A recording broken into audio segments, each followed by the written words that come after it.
Success tastes like expensive champagne and validation. At least that's what I thought until my mother's name lit up my phone screen, shattering 5 years of carefully maintained silence. I stared at the notification, my finger hovering over the reject button. The bubbles in my glass had gone flat, much like my celebration mood.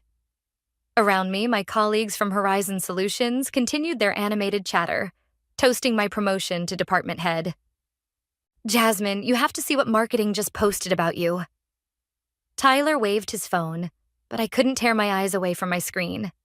My mother, Linda, the woman who'd spent my entire childhood comparing me to my perfect sister Brittany. The phone kept vibrating, insistent as a wasp at a picnic. Tyler's smile faded when he noticed my expression. "Everything okay?" I excused myself and stepped onto the office balcony, where the city lights blurred beneath me. My hands shook as I accepted the call. "Darling," Linda's voice dripped honey and arsenic. "I saw your announcement on Instagram. Department head at 28. We're all so proud." We, as if she had any right to include herself in my achievements. "How did you get this number?" "Oh, your Aunt Karen mentioned it. We've been following your career, you know. Your father and I always knew you'd do well." I laughed, a sharp, bitter sound that scared a nearby pigeon into flight. "Really? Because I remember you telling me I'd never amount to anything without the family's connections. Water under the bridge, surely." She paused, and I could practically see her perfectly manicured nails drumming against whatever overpriced surface was nearest. "We're having a family reunion next month. Everyone will be there. Brittany's flying in from Paris, and your grandmother Eleanor is coming too." My throat tightened at the mention of Gran. She was the only one who'd supported me when I'd cut ties with the family, the only one who understood why I had to leave. "I'm busy," I said automatically. "Busy avoiding your family?" "Darling, you're not that little girl anymore. You've proven yourself. Isn't it time to let go of old grievances?" Old grievances, like the time she'd torn up my art school acceptance letter because it didn't fit the family image. Or when she'd given Brittany my college fund because she showed more promise.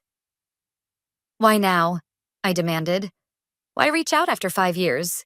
"Because we're family," she said, as if that explained everything. "And family should celebrate success together. Think about it. You could show everyone how far you've come. Brittany would love to hear about your work." I bet she would. My sister had always been fascinated by my failures, less so by my successes. "I'll think about it," I said, knowing I wouldn't. "Wonderful. I'll text you the details. And Jasmine?" Her voice softened to that dangerous velvet tone I remembered from childhood. "Do try to dress appropriately this time. You know how these gatherings can be." The call ended, but the tension remained, coiling in my stomach like a snake. Through the glass doors, I could see Tyler watching me with concern. He'd been there through the worst of my family drama, picking up the pieces when I'd finally broken free. My phone buzzed again. A text this time, with an address and date. Below it, a photo appeared. My mother, father, and Brittany posed perfectly in their perfect living room, wearing perfect smiles that never quite reached their eyes. I should delete it. Block the number. Continue building my life without their toxic influence. Instead, I found myself saving the details, a plan already forming in my mind. They wanted to see how far I'd come? Fine. I'd show them exactly what their neglect had created. Someone who'd learned to fight back. My champagne sat abandoned on a nearby table, warm and flat. I picked it up anyway and drained it in one go. Sometimes revenge, like champagne, is best served cold. Gran's house always smelled like lavender and rebellion. I found her in her garden, pruning roses with the same precision she'd once used to cut toxic people from her life. The silver streaks in her hair caught the afternoon sun as she turned to face me. "I wondered when you'd show up," Eleanor said, setting down her shears. "Linda called." Of course she had. My mother's network of informants rivaled the CIA. Then you know about the reunion. I know it's a trap. Gran's eyes narrowed. What I don't know is why you're considering walking into it. I helped her gather the cut roses, their thorns pressing against my palms. Maybe I'm tired of running. You never ran, Jasmine. You escaped. She led me inside where 2 teacups already waited. Earl Grey, my favorite. There's a difference. The kitchen walls held photographs spanning decades, weddings, graduations, family gatherings. I noticed how the recent ones showed only half the family, split along battle lines drawn years ago.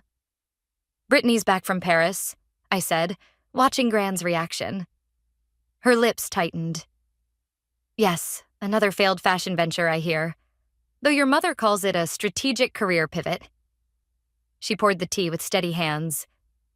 Did you know she's been asking about your company? My cup froze halfway to my lips. What? Madison overheard her at Karen's dinner party last week. Very interested in Horizon Solutions' client list. Gran's voice carried a warning. Your sister always did prefer stealing success to earning it. A memory surfaced.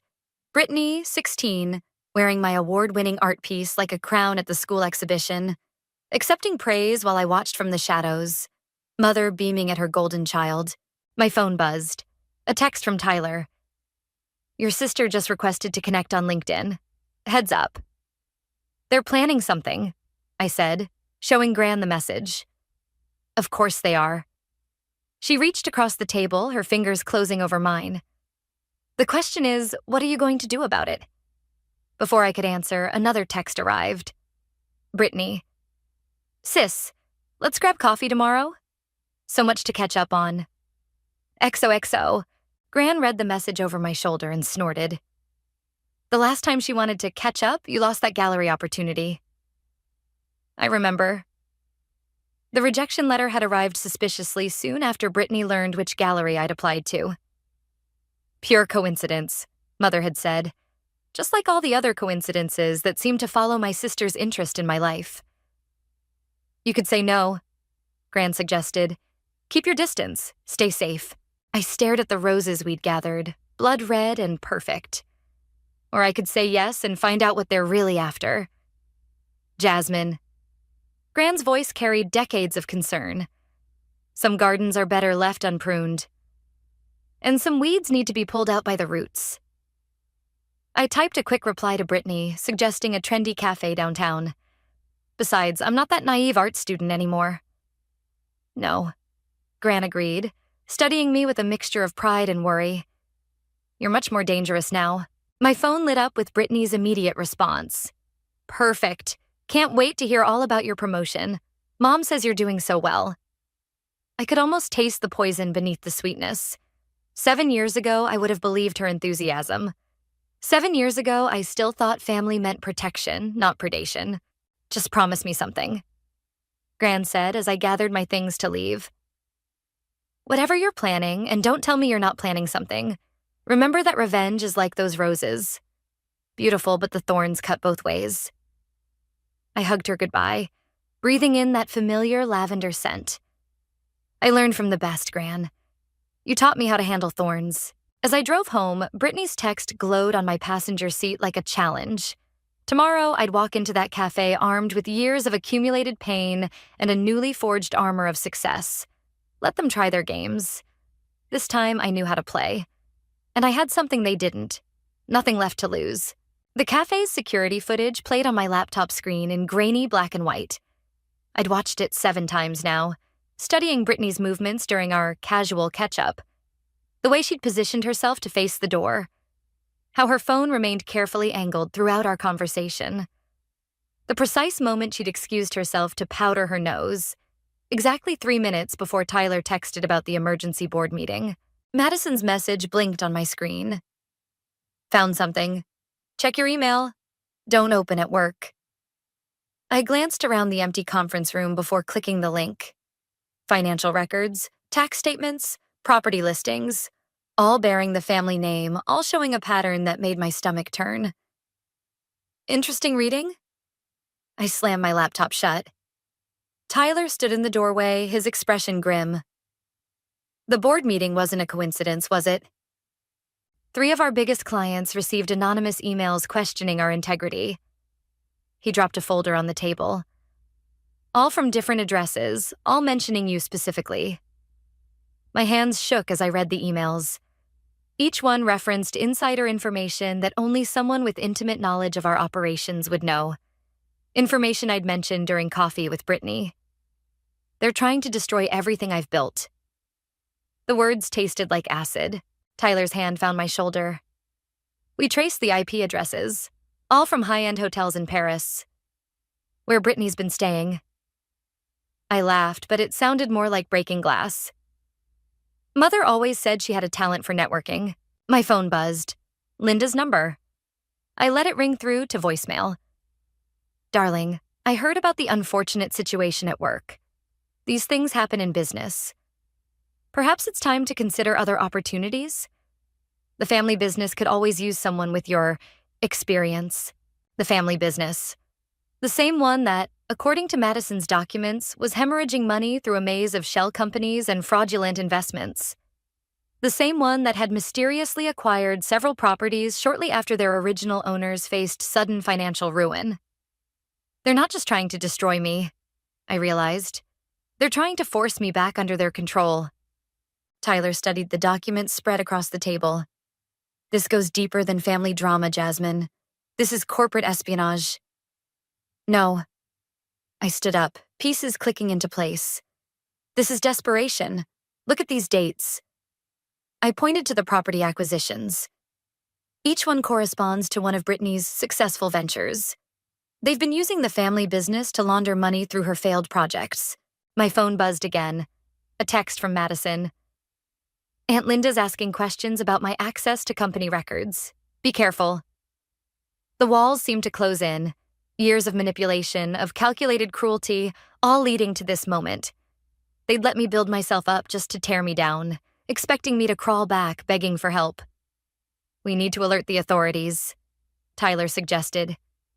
Not yet. I gathered the documents, mind racing. They've covered their tracks too well. We need irrefutable proof. The reunion's in 2 weeks, he reminded me. They'll expect you to have broken by then. A plan formed, dark and dangerous as storm clouds. Then let's give them exactly what they expect. My phone lit up with another call. Brittany this time. I answered on speaker. Sis, I just heard about the board meeting. Are you okay? The concern in her voice was perfect, practiced. I thought of all the times she'd used that same tone while taking credit for my work, stealing my opportunities, destroying my chances. I don't know what to do, I whispered, letting my voice crack. Everything's falling apart. Oh, honey. The satisfaction beneath her sympathy was barely concealed. Come home. We'll figure this out together. Family first, right? Right. I agreed, catching Tyler's worried look. Family first. After hanging up, I opened my laptop and began typing my resignation letter. Sometimes the only way to dismantle a trap is to step into it willingly. Are you sure about this? Tyler asked. I thought of Gran's roses, of thorns that cut both ways. They want to play happy families? Fine. Let's see how well their facade holds up when the prodigal daughter returns. The setting sun cast long shadows across the conference room, turning everything blood red. Somewhere across the city, my family was celebrating their apparent victory, unaware that every move they'd made had only strengthened my resolve. Let them think they'd won. The best revenge, after all, is served at a family dinner. The family estate loomed before me, its windows gleaming like predatory eyes in the afternoon sun. I hadn't planned to return here until the reunion, but Robert's unexpected call had changed everything. Your mother's not home, he said, opening the door. 7 years had aged him 2 decades. We need to talk. The foyer still displayed the same carefully curated family photos, Brittany's achievements, Mother's social triumphs. Not a single image of me remained. Coffee? Robert's hands trembled as he poured. I saw your resignation letter. Linda was pleased. I'm sure she was. I watched him avoid my gaze. Why did you call me here? He placed a manila envelope on the kitchen counter, then stepped back as if it might explode. I found these in Brittany's old room. You should see them. Inside were documents, contracts, emails, bank statements. My fingers went numb as I read. The family business hadn't just been laundering money, They'd been systematically destroying their competitors, including my former company. How long have you known? Long enough to be complicit. Robert's voice cracked. Your mother and sister, they're planning something for the reunion. Something big. I can't stop them, but I thought... The front door clicked. Robert's face went white. Daddy? Brittany's voice rang through the house. Your car's still here. Did you forget about our lunch? She froze in the kitchen doorway. The perfect mask slipped for just a moment, revealing something ugly underneath. Jasmine, what a surprise. I was just leaving. I moved to gather the documents, but Brittany was faster. What's this? She snatched the envelope, scanning its contents. Her perfectly manicured nails dug into the paper. Daddy, you shouldn't share confidential business materials. They're not confidential if they're evidence of fraud, I said. Brittany's laugh could have cut glass. Evidence? These are just internal documents.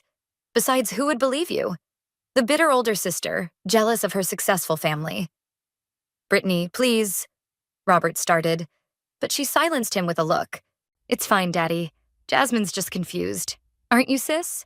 All that stress from losing your job, it must be affecting your judgment. My phone buzzed. A text from Madison. Gran's in the hospital. Heart attack. Get here now. The room tilted. Brittany read the distress on my face and smiled. Problem? This isn't over. I managed, heading for the door. It never is with you. Brittany's voice followed me. Say hi to Gran for us. Such a shame about her fall. I spun around. Fall? The message said heart attack. Did it? My mistake. She examined her nails. Memory's been a bit fuzzy since I had lunch with her yesterday. The threat hung in the air like poison gas. Robert wouldn't meet my eyes. At the hospital, I found Tyler already there, pacing the waiting room. She's stable, he said before I could ask. But Madison found something in her system. Traces of digitalis. Foxglove. My nails cut into my palms. Brittany's favorite flower. She always kept them in her garden. There's more. Tyler lowered his voice. The board meeting tomorrow. They're voting to acquire Horizon Solutions. Hostile takeover. Your mother's company will absorb everything. The pieces clicked together with sickening clarity. My resignation, the client sabotage, Gran's accident. They weren't just trying to bring me back to the family, they were systematically dismantling every escape route I had. I can't prove any of it, can I? My voice sounded distant to my own ears. Not legally. Tyler hesitated. But Madison copied the documents before Brittany took them. We have enough to destroy their reputation, if not their freedom. Through the hospital window, I watched the sun set behind the city skyline. Somewhere out there, my sister was probably already reporting the stolen documents to the police. My father was likely drinking himself into familiar oblivion. And my mother... When does the board vote? I asked. 9 a.m. tomorrow.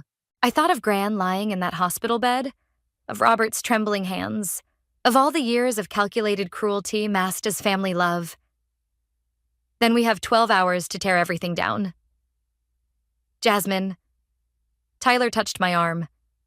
If we do this, there's no going back. I looked at my phone's wallpaper.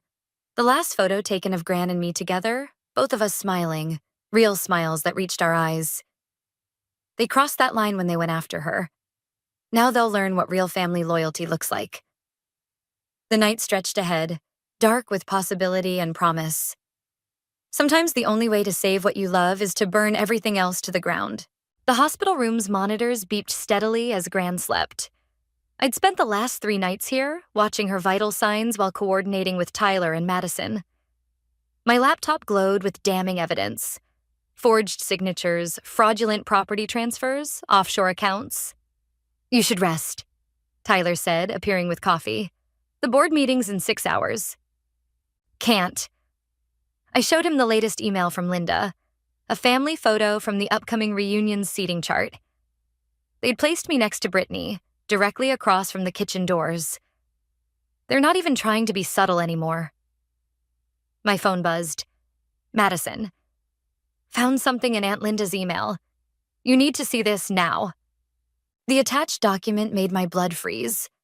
A contract dated 3 days ago selling Gran's house. Her signature looked perfect. Too perfect. The kind of perfect that came from years of practice forging art school rejection letters and withdrawal forms. They're taking everything, I whispered. Not just the company. They want to leave her with nothing. Tyler studied the contract. We can stop this. The board members won't believe us without proof. I closed my laptop harder than necessary.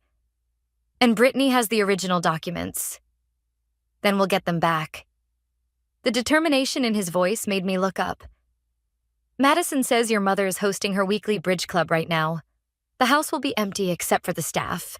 The implications hung in the air like smoke. Breaking and entering, theft, criminal charges if we were caught. But Gran's monitors kept beeping, each sound a reminder of what they'd already done. I can't ask you to risk. You're not asking. Tyler grabbed his keys. I'm telling. The drive to my childhood home felt surreal. Security cameras tracked our movement up the driveway, but Madison had already looped the footage. 3 minutes to get in, 5 to search, 2 to get out. Remember, Tyler said as I picked the lock to Brittany's private office, a skill learned from years of retrieving stolen diaries and art supplies. If anyone shows up? I know. The door clicked open. Run.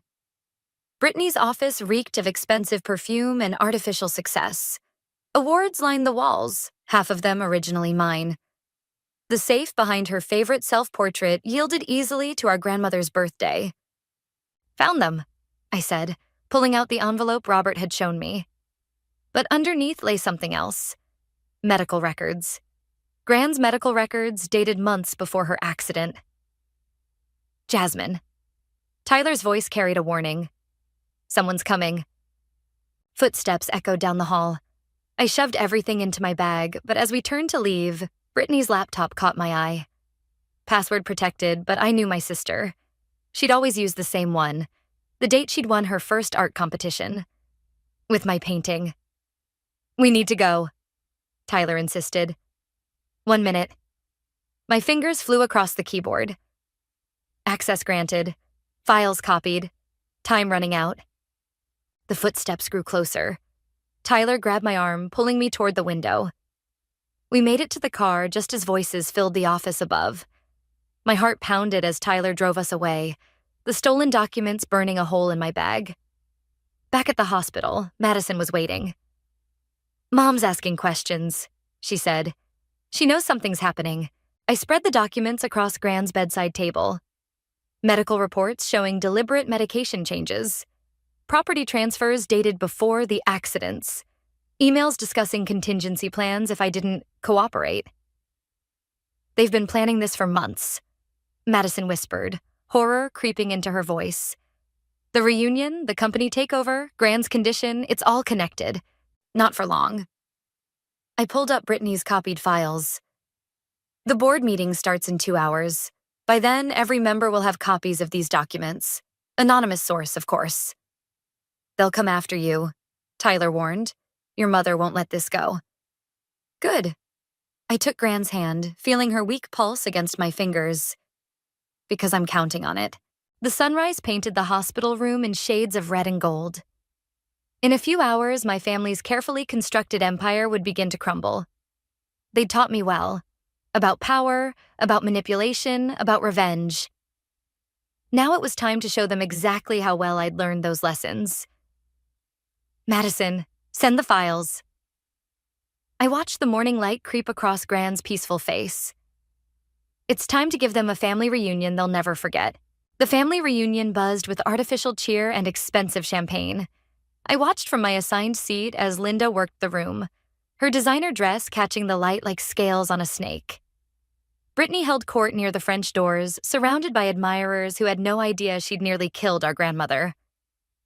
You're looking well, Robert said, hovering by my chair.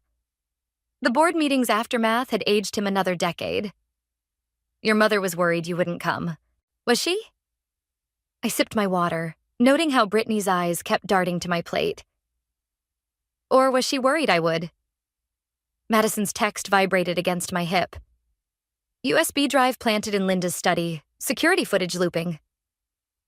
The catering staff emerged from the kitchen carrying plates of Linda's famous seafood risotto. My special plate arrived last, garnished with fresh parsley, just like the dish that had sent me to the hospital at 16. Still allergic to shellfish? Brittany asked sweetly. Don't worry, I made sure they knew. I bet she did, just like she'd made sure about Gran's medication. Linda clinked her glass, commanding attention. Before we eat, I'd like to thank everyone for coming to celebrate our family's reunion. Her smile didn't reach her eyes. Especially Jasmine, who's finally come home after her unfortunate professional setback. The room temperature seemed to drop. Several guests shifted uncomfortably, aware of the hostile takeover that had made headlines. Actually, I stood, my chair scraping against hardwood. I'd like to say something. Darling, Linda's warning tone could have frozen hell. Perhaps after dinner? No, now is perfect. I pulled out my phone, connecting to the house's wireless speakers, another of Madison's tricks. I've prepared a presentation. The first image appeared on the dining room's projection screen, Gran's medical records, then the forged documents, the offshore accounts, each slide accompanied by gasps and murmurs from the assembled guests.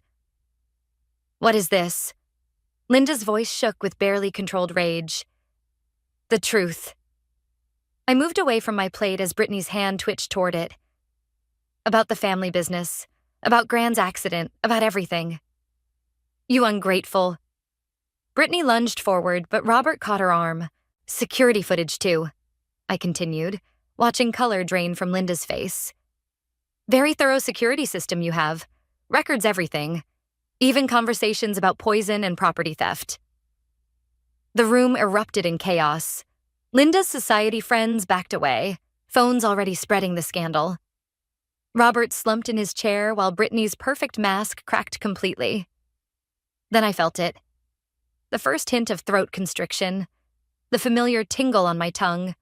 They'd gotten to my water glass. Tyler moved toward me, but Linda blocked his path. Jasmine, you're clearly unwell. Perhaps you should lie down.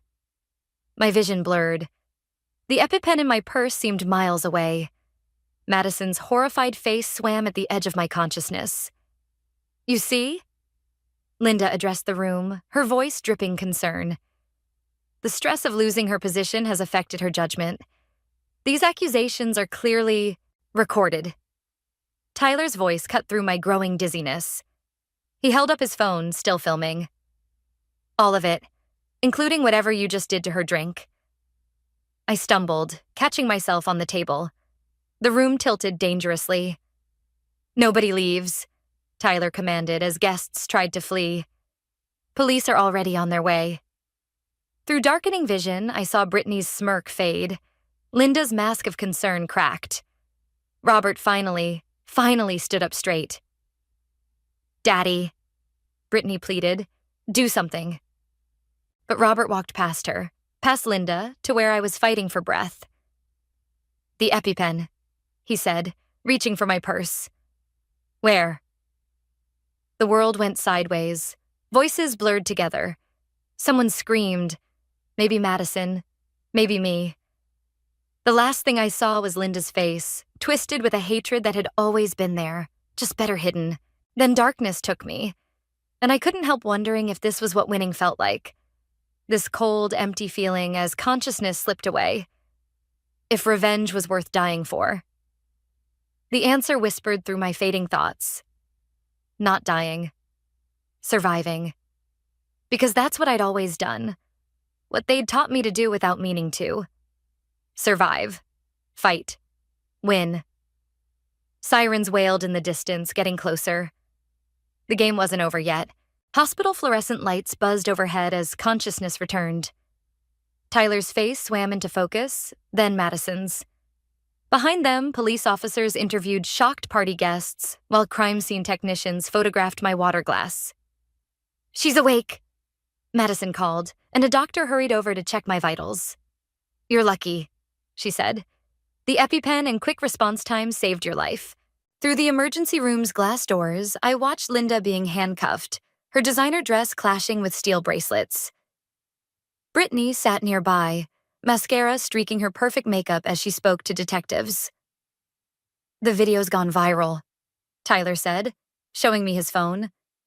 The footage showed everything. My presentation, the poisoning attempt, Linda's mask finally slipping. "Your mother's society friends are already distancing themselves." "Where's Robert?" My voice was raw from intubation, giving his statement. Madison squeezed my hand. "He's telling them everything. About Gran, about the company, about years of covering up their schemes." A commotion erupted outside. Brittany had broken free from the officers, bursting into my room.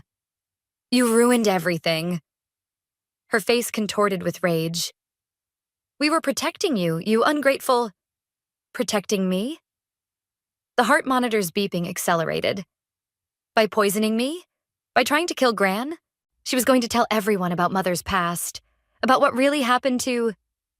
Brittany caught herself, but too late. To whom? The room went deadly quiet. "Your Aunt Catherine." Robert's voice came from the doorway. He looked older than I'd ever seen him, but somehow stronger. "Your mother's sister, the one you were told died in an accident 25 years ago." Linda appeared behind him, flanked by officers.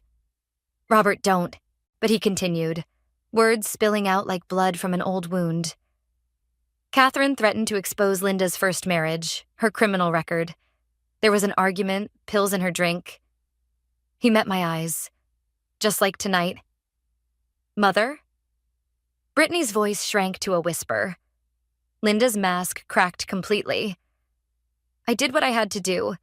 For this family, for our reputation. Catherine was weak, just like... Like me?" I finished. "Is that why you tried so hard to control me? Because I reminded you of her? You were supposed to be perfect." Linda lunged forward, officers barely restraining her. "Like Brittany, but you fought everything, every lesson, every opportunity. Just like Catherine, always questioning, always threatening to ruin everything I built. The difference is..." I sat up straighter, ignoring the pain. "I survived. And I recorded everything you just said." Madison held up her phone, still recording. Linda's face went ash white. "You taught me well, Mother. About power, about manipulation, about family loyalty." I nodded to the officers. "About consequences." As they led Linda away, Brittany collapsed into a chair, her world visibly crumbling. "I didn't know," she whispered. "About Catherine, about any of it." "But you knew about Gran," I said. "About the company fraud, about trying to destroy me." "Because you were leaving us." Her perfect mask finally shattered, revealing something broken underneath. "Everyone leaves." Robert stepped forward, placing a hand on Brittany's shoulder. "Not everyone, but we have to earn the right to keep people in our lives." He turned to me. Something I learned too late. The sun was rising outside my hospital window, painting the sky in shades of redemption. Madison showed me another message. Gran was awake, asking for me. Tyler hadn't left my side, his quiet strength a reminder that family isn't always about blood. "What happens now?" Brittany asked, small and lost without her role to play. I thought about revenge, about justice, about the fine line between healing and destroying. Now we learn who we are without her scripts to follow. The morning light stretched across the hospital room, touching each face. Madison's loyalty, Tyler's devotion, Robert's regret, Brittany's uncertainty. All of us forever changed by the truth we'd uncovered.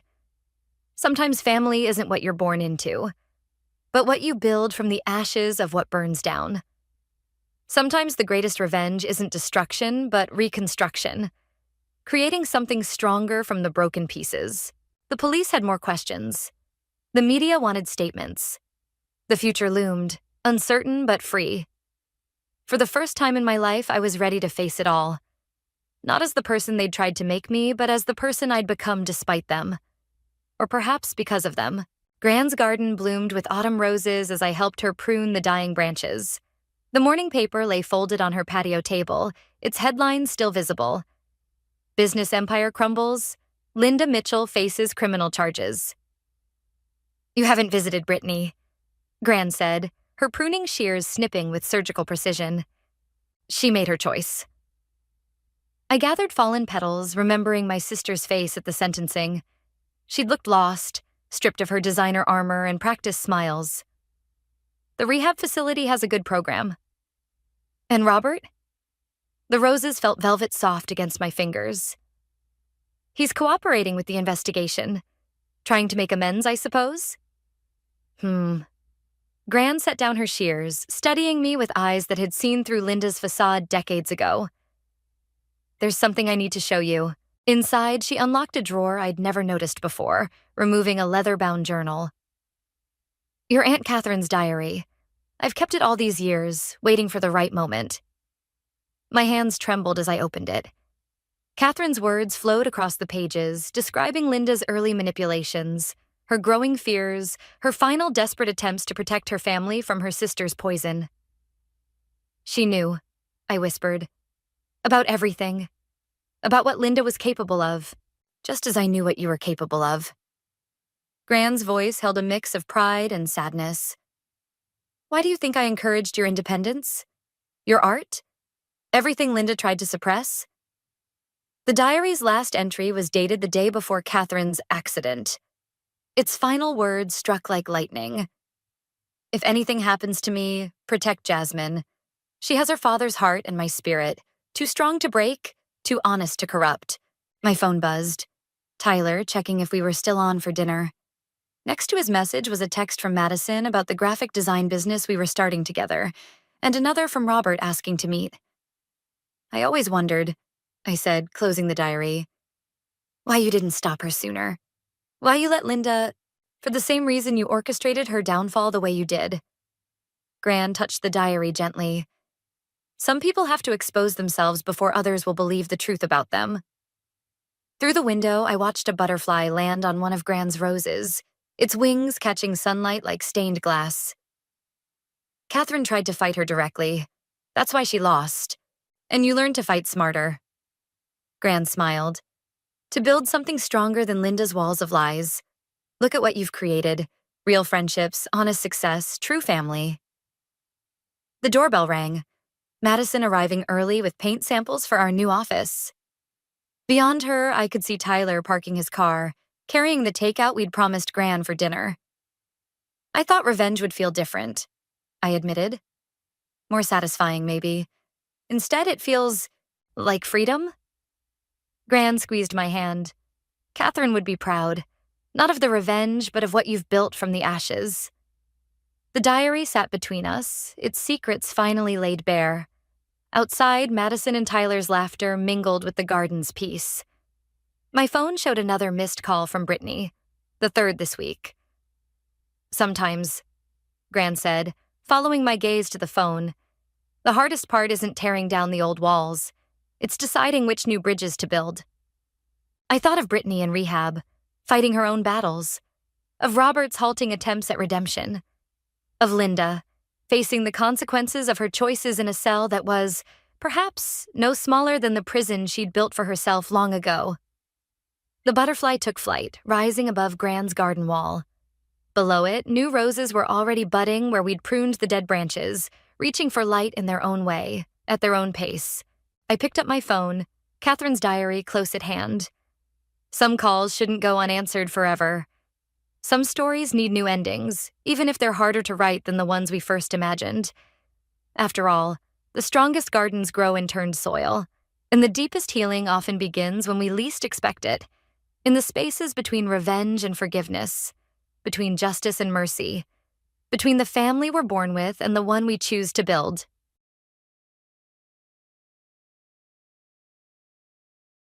The violation notice trembled slightly in my hand as Councilman Wells strutted back to his luxury SUV, shooting me that practiced politician's smile that never reached his eyes. Around me, the Saturday morning farmers market continued in full swing, now with the added spectacle of watching my dream collapse in public. Miss Vega. One of my regular suppliers, an elderly farmer named Gil, approached cautiously. Everything all right? I forced a smile, tucking the notice into my jacket pocket. Just city politics, Gil. The usual nonsense. But it wasn't the usual anything. This was the culmination of a targeted campaign against Roots, my farm-to-table restaurant that had become the unexpected darling of Harborview's culinary scene over the past 3 years. The notice cited unapproved agricultural activities on the restaurant's rooftop garden and patio, a garden that had passed inspection just 6 months earlier. My name is Sofia Vega, and at 38, I had transformed an abandoned warehouse in Harborview's struggling waterfront district into a restaurant that celebrated local food and the farmers who grew it. Every weekend, I personally selected ingredients at this farmer's market, building relationships with suppliers, and creating seasonal menus that had earned us national recognition. That success had put me squarely in the crosshairs of Councilman Jeffrey Wells and the development company he quietly represented, Coastal Hospitality Group, a corporate behemoth determined to transform our historic waterfront into a playground of luxury hotels and chain restaurants. They're just getting started, aren't they? The voice belonged to Meera Patel, owner of the independent bookstore next to Roots. She had appeared at my elbow, eyes fixed on Wells' departing vehicle. Looks that way, I replied, trying to keep my voice steady. Emergency meeting tonight? She asked quietly. I nodded. My place. 8 o'clock. As Mira walked away, I continued selecting produce for that evening's service, maintaining the appearance of normalcy while my mind raced. The waterfront merchants had been meeting regularly since Wells and his allies on the city council had revealed their revitalization plan 6 months ago. A plan that conveniently required pushing out established local businesses in favor of corporate chains and luxury developments.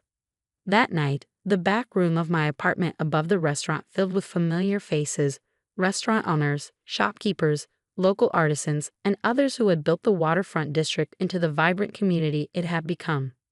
They're picking us off one by one, said Omar, who ran the vintage record store on Harbor Street. First it was permit issues for Jason's art gallery, then those ridiculous noise complaints against the music venue, and now zoning violations for Roots. It's not just violations, I said, pulling out the notice. They're demanding I remove the entire rooftop garden and patio area within 10 days or face daily fines of $1,000. That's impossible, Mira exclaimed. The garden is integral to your restaurant concept. Exactly. I took a deep breath. And that's not all. Yesterday, I received this. I pulled out a formal letter and passed it around. An offer from Coastal Hospitality Group to purchase Roots for approximately half its actual value. The room erupted in angry exclamations, but I raised my hand for silence. This isn't unexpected. We've all known what Wells and his developer friends have been planning. What they don't know is that we've been planning too. I nodded to Marco, a former investigative journalist who now owned the coffee shop down the street. He opened his laptop and began a presentation that silenced the room. For the past 6 months, we've been building a case, he explained, displaying documents, photographs, and transcripts on the screen. Councilman Wells has been accepting bribes from Coastal Hospitality while using city resources to target businesses that refuse to sell. The evidence was damning: recorded conversations between Wells and Coastal executives, bank transfers to offshore accounts, falsified inspection reports, and internal emails discussing which businesses to target first. How did you get all this? Omar asked, stunned. Marco smiled grimly. Let's just say that developers aren't the only ones who can hire people with technical skills. Plus, it's amazing what people will say when they think no one's listening. We're taking this to the FBI, I announced. They've been building a public corruption case against several members of the city council, and our evidence completes their investigation. Why wait until now? Asked Jason from the art gallery. My business has been closed for 3 months. We needed enough evidence to ensure charges would stick, Marco explained. And we needed them to get explicitly corrupt with Sofia. Her restaurant is the crown jewel they want for their development, and Wells finally got careless enough to threaten her directly. I pulled out my phone and played a recording from 2 days earlier, Wells' voice clear and unambiguous. The zoning board does what I tell them to, Sofia. Sell to Coastal now, or I'll make sure Roots is shut down permanently. Nobody defies me in my district. The meeting continued late into the night as we finalized our strategy. By morning we had a clear plan. one that would not just expose the corruption, but ensure our community could rebuild stronger than before. The next day, I operated routes as if nothing had changed, welcoming the Sunday brunch crowd with my standard enthusiasm. What the customers couldn't see was the meeting taking place in a private dining room, where FBI agents were reviewing our evidence and preparing to move. At 3:00 p.m., I received a text from Marco. "It's happening. Turn on the news." I stepped into my office and switched on the small television just in time to see live footage of FBI agents entering City Hall during an emergency council meeting. A meeting Wells had called specifically to fast-track the waterfront redevelopment plan. The cameras captured Wells' face as agents approached the council dais, his expression shifting from confusion to panic as they announced the charges: bribery, corruption, extortion, and misuse of public office. By evening, the story had exploded across local and national news. 3 council members, 2 city inspectors, and 4 executives from Coastal Hospitality Group had been detained for questioning. Wells himself had been arrested in full view of the cameras, his carefully crafted political image shattered in an instant. I closed the restaurant early that night, gathering my staff to explain what had happened. They had known something was wrong, but hadn't been privy to our investigation or counter-strategy. "So what happens now?" asked Alina, my head chef and closest friend. "Even with Wells gone, the violation notice still exists." "Actually, it doesn't," I smiled, showing her an email from the city manager's office. "All recent citations against waterfront businesses are being reviewed due to potential improprieties in the inspection process." "You planned all of this," she said, shaking her head in amazement. "While they thought they were hunting you, you were hunting them." "Not just me," I corrected. "All of us, the entire waterfront community." Wells thought he could pick us off individually, but he never understood that we're stronger together. The following weeks brought sweeping changes to Harborview. With Wells and his allies removed from office, the city council underwent a transformation. Special elections were scheduled, and several waterfront business owners, including Mira, announced their candidacies. The revitalization plan was suspended pending a complete review, with community input prioritized in any future development decisions. Coastal Hospitality Group withdrew from Harborview entirely, their reputation tarnished by the corruption scandal. 6 months later, I stood on Root's rooftop garden, now expanded and thriving, hosting a community celebration. The waterfront district had not just survived but was flourishing, with new businesses opening in previously vacant spaces and a renewed sense of local pride. Marco joined me at the railing, overlooking the harbor as the sun began to set. "Have you seen the news about Wells?" he asked. I nodded. The former councilman had accepted a plea deal, providing evidence against larger development interests in exchange for a reduced sentence. His political career was over, his reputation destroyed. "I never wanted revenge," I said thoughtfully, watching customers and community members mingle below. "I just wanted to protect what we built." "Sometimes the best defense is a good offense," Marco replied. Wells thought he was so powerful that no one would dare stand against him. His arrogance was his weakness. "And our strength was that we appeared weaker than we were," I added. "We let him think he was winning until we had everything we needed to take him down completely." That evening, as I addressed the gathered crowd, I found myself reflecting on the journey. 3 years ago, when I opened Roots, I named it to honor where our food comes from, the soil, the farmers, the traditions. But now that name means something more. It represents our community's roots, too deep to be easily pulled up, too interconnected to be divided. I raised my glass. To Harborview, not just surviving, but thriving on our own terms.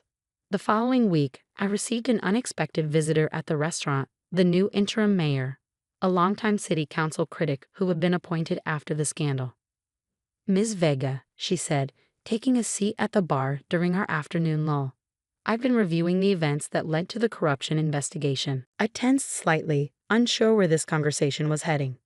"What you and the other business owners did was remarkable," she continued. "You protected not just your livelihoods but the character and integrity of this city."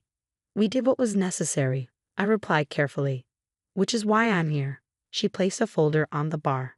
"The city is establishing a waterfront preservation and development commission to ensure nothing like this happens again. We need people with both vision and backbone. People like you." I opened the folder to find an official appointment letter with my name on it. "We're rebuilding trust," the mayor explained. Who better to help than those who exposed the corruption in the first place? 1 year to the day after Wells had delivered his violation notice, I stood in City Hall as the newly formed commission unveiled its plan for the waterfront, a balanced approach that preserved the district's character while allowing for thoughtful growth and improvement. The farmers market where Wells had threatened me was now permanently established in a renovated waterfront pavilion. Jason's art gallery had reopened with a city-sponsored exhibition space for local artists. Mira's bookstore had expanded to include a community meeting center. And Roots? We were stronger than ever. Our rooftop garden, now a registered urban agriculture site that hosted educational programs for local schools. The restaurant had become a symbol of resilience, a reminder that sometimes, when people try to uproot you, they only make your foundation stronger. That night after closing, I watered the herbs and vegetables that grew in organized rows across our rooftop. The violation notice that had once threatened this space was now framed in my office, a reminder that power doesn't always reside where people think it does. Wells had believed his position gave him the right to decide who succeeded in Harborview and who failed.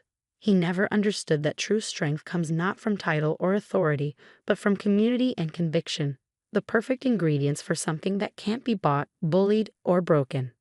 As I looked out over the waterfront, lights twinkling against the dark water, I smiled at how thoroughly Wells' plan had backfired.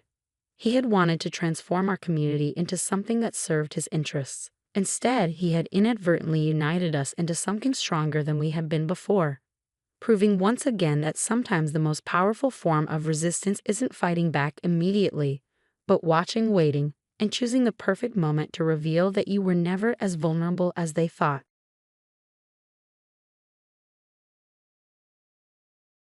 The lawyer slid the property deed across his polished mahogany desk, his expression edged with discomfort.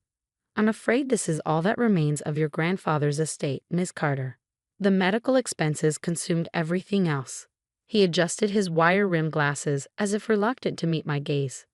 "The property taxes are covered through the end of the year, but beyond that, well, the cabin itself holds little market value."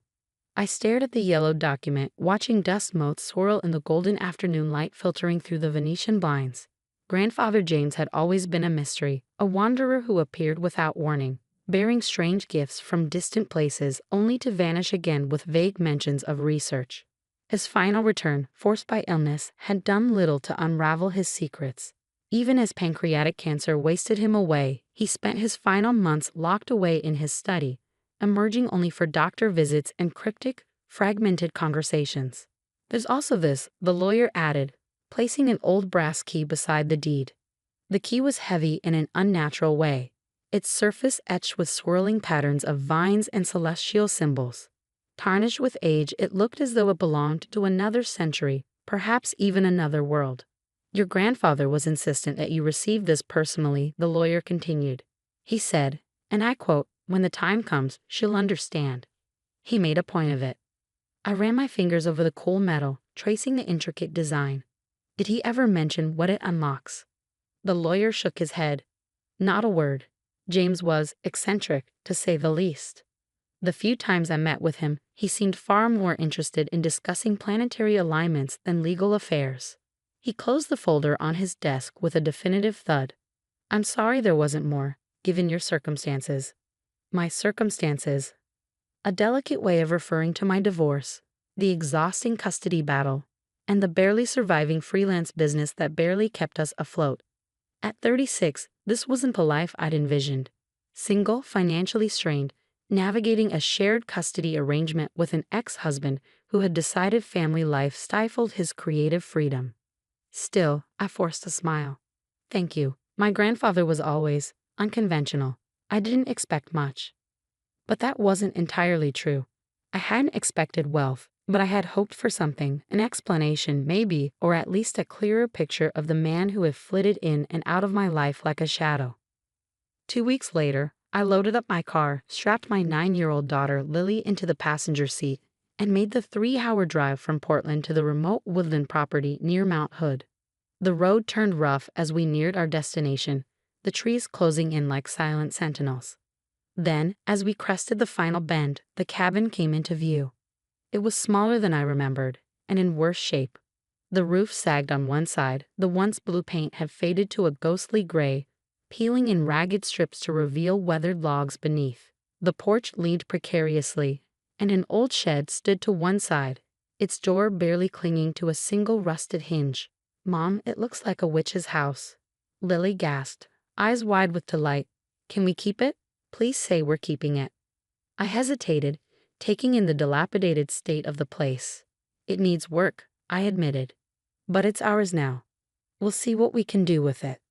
A real estate agent in Portland had been blunt.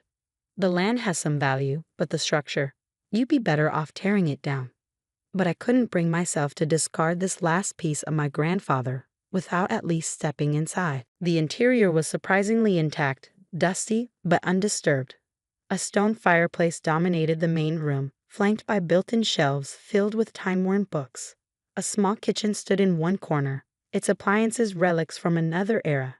The loft above, reachable by a narrow ladder, held a single bed and a trunk of old linens. A second, smaller bedroom tucked behind the kitchen completed the modest layout. "It smells like Grandpa," Lily murmured, running her fingers along the spines of the books. "Like that special tea he used to drink." She was right.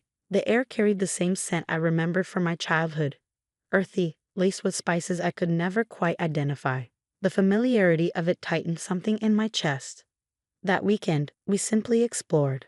The well still pumped water. The old wiring miraculously held up, and though there was no internet or reliable cell service, Lily quickly forgot her initial complaints when she found a trunk of board games in the loft.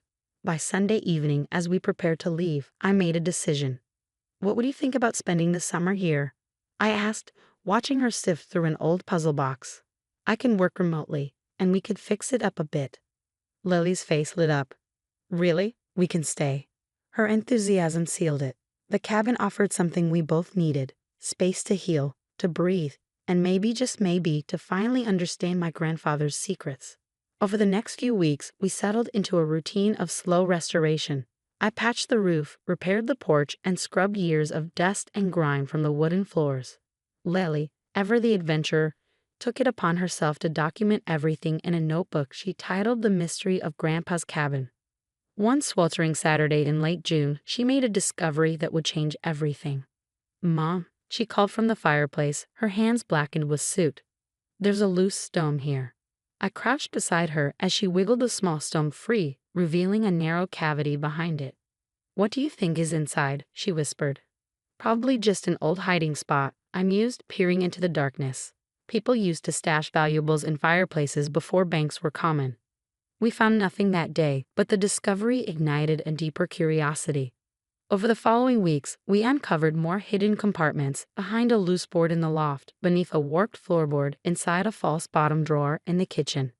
Most were empty, but some held artifacts that defied explanation. A compass etched with unfamiliar markings, a bundle of brittle letters in a language I didn't recognize, a small leather-bound notebook filled with pages of coded symbols and cryptic notes. And then, one evening, as the sun bled gold through the trees, Lily found something else. A hidden door. Half buried beneath the cabin's foundation, concealed behind decades of overgrown ivy and decayed wood, it was barely visible. But there was no mistaking it. And as I traced the edge of the lock, my breath caught. The intricate pattern on the key my grandfather left me matched it exactly. "When the time comes, you'll understand," he had said. My fingers trembled as I lifted the key, fitting it into place. With a soft, echoing click, the door creaked open, and our lives were never the same again. As we continued restoring the cabin, we uncovered more peculiarities: strange symbols carved into the wooden beams overhead, intricate patterns in the floorboards that only became visible when the afternoon sun struck them at just the right angle, and shelves lined with books written in languages neither of us recognized. Some volumes focus on geology, others on astronomy, and many contained hand-drawn maps marked with symbols identical to those on my grandfather's brass key. Grandpa James was definitely unconventional, I murmured one evening, sifting through a drawer filled with odd trinkets, compasses, empty vials, and astronomical charts so detailed they looked like they belonged in an observatory. "I think he was cool," Lily countered, slipping on a peculiar pair of spectacles with tinted lenses. She twirled in place, then gasped. "Whoa, these make everything look purple. And look, some things glow." She pointed at a rock specimen on the shelf, and sure enough, through the strange lenses, it emitted a faint, eerie luminescence. By July, the cabin had transformed. The once dilapidated structure now stood sturdy and inviting, painted deep forest green, with fresh porch steps and a cozy interior filled with thrifted furniture and warm touches. My work had slowed slightly, but a new client, a scientific publishing house in need of technical illustrations, provided a steady income. Our days found a rhythm. Mornings were spent on work and lessons. I had decided to homeschool Lily part-time for the summer, using my grandfather's extensive library as our curriculum. Afternoons were for adventure, hiking through the dense forest, swimming in a hidden lake a half-mile from the cabin, or continuing our investigation of the property's many mysteries. Then, one fateful afternoon, everything changed. I was repainting the kitchen cabinets when Lily's excited voice rang out from the basement, sharp with urgency. Mom, I found something weird. Dropping my brush, I rushed down the narrow wooden steps, the air growing cool and damp as I entered the small, earthen-floored space. Lily stood in front of the stone wall at the back of the basement, her hands smudged with dust and excitement blazing in her hazel eyes. I was bouncing my ball, and it hit right here, she explained, tapping a spot in the masonry. It sounded hollow. I pressed my hand against the wall, running my fingers along the surface until I, too, felt the subtle seam. A thrill of possibility ran through me. It could just be a secret door. Lily interrupted, practically vibrating with excitement. Like in my books. We have to open it. For nearly an hour, we searched for a mechanism, pressing every stone, testing every possible trigger. Just as I was about to suggest taking a break, Lily grabbed my arm, her expression alight with realization. The key, Mom, the one Grandpa left you. My breath caught. The brass key, the one I had absent-mindedly tucked into my handbag, had seemed like little more than a sentimental heirloom. But now, I retrieved it and held it in my palm, its weight suddenly significant. Lily pointed to a small discolored section of mortar near the floor. There's something there. Look closely. She was right. Nearly imperceptible in the dim basement light was a keyhole, cleverly disguised within the rough texture of the wall. With trembling fingers, I inserted the key. For a moment, nothing happened. Then, with a deep, resonant click, ancient gears ground to life.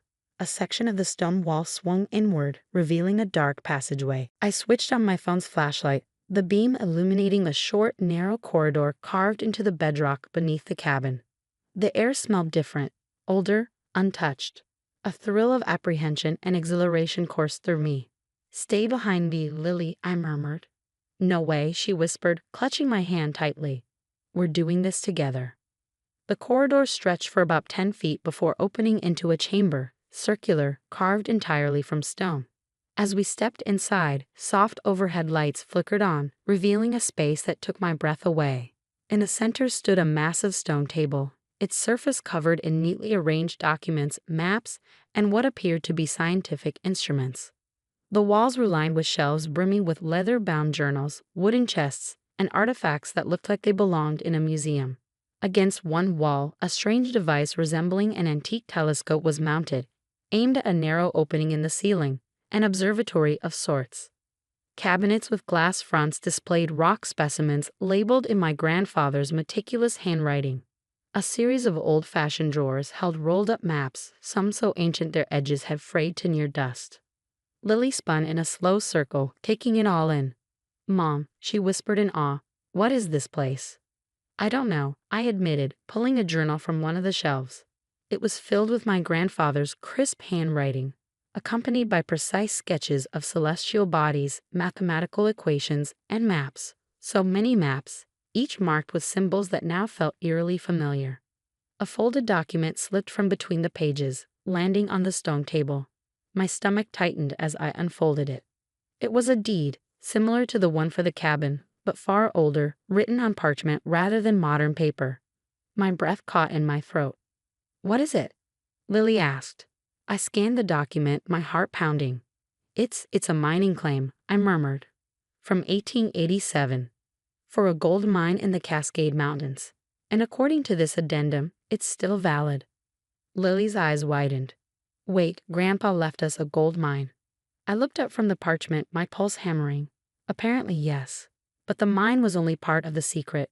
As we pored over my grandfather's journals, the full picture began to emerge. He hadn't been just an eccentric scientist, he had been a visionary, a self-taught geologist and astronomer who had spent decades developing sustainable, environmentally conscious methods of mineral extraction. He had discovered a way to mine gold without the devastating environmental consequences, techniques that could have revolutionized the industry. Listen to this, I said, reading aloud from a journal entry dated 1982.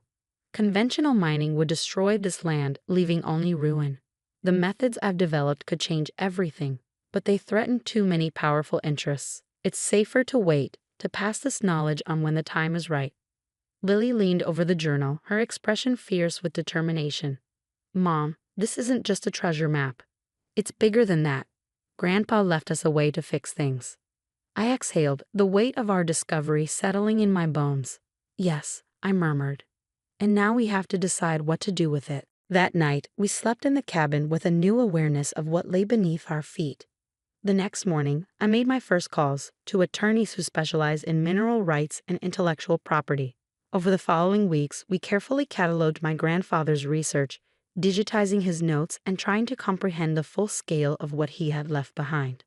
By summer's end, we had made our decision. Instead of selling his work to the highest bidder, we would honor his legacy.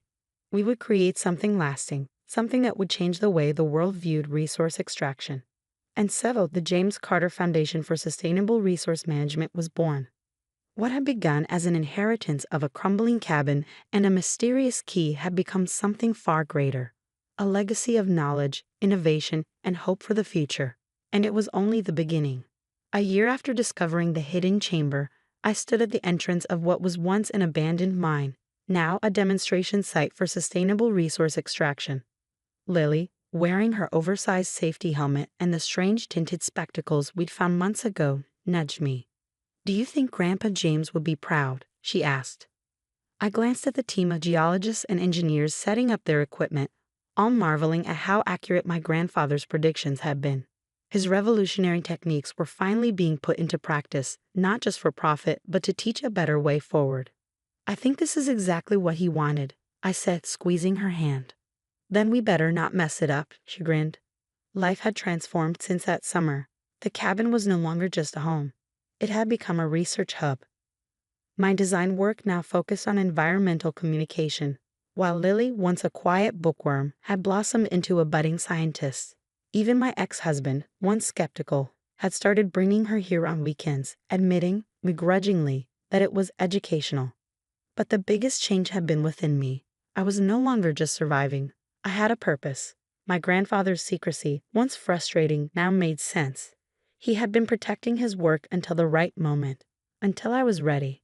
That evening, as Lily and I sat on the cabin's porch, watching the stars emerge, she leaned against me. "You figured it out, Mom," she said. "That's why Grandpa trusted you." I touched the brass key hanging around my neck, a symbol of the past unlocking the future. The real inheritance hadn't been gold. It had been the chance to build something lasting, something that mattered. And sometimes, the greatest treasures aren't buried in the earth, but in the choices we make when we finally discover them.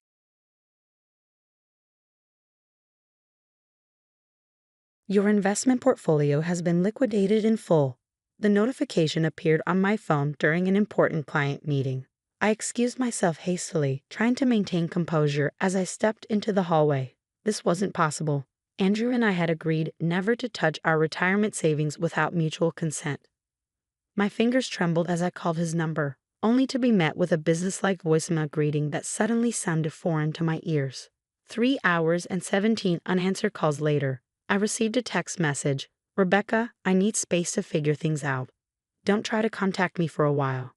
After 12 years of marriage, this was how my husband chose to communicate that he was walking away from our life together. What I didn't realize then was that he had taken far more than just his belongings. My name is Rebecca Mitchell, 37 years old and CFO of a mid-sized marketing firm in Seattle. Andrew, 39, worked as an investment advisor at a prestigious financial institution. We lived in a modern loft downtown with our exceptionally gifted 11-year-old daughter, Zoe.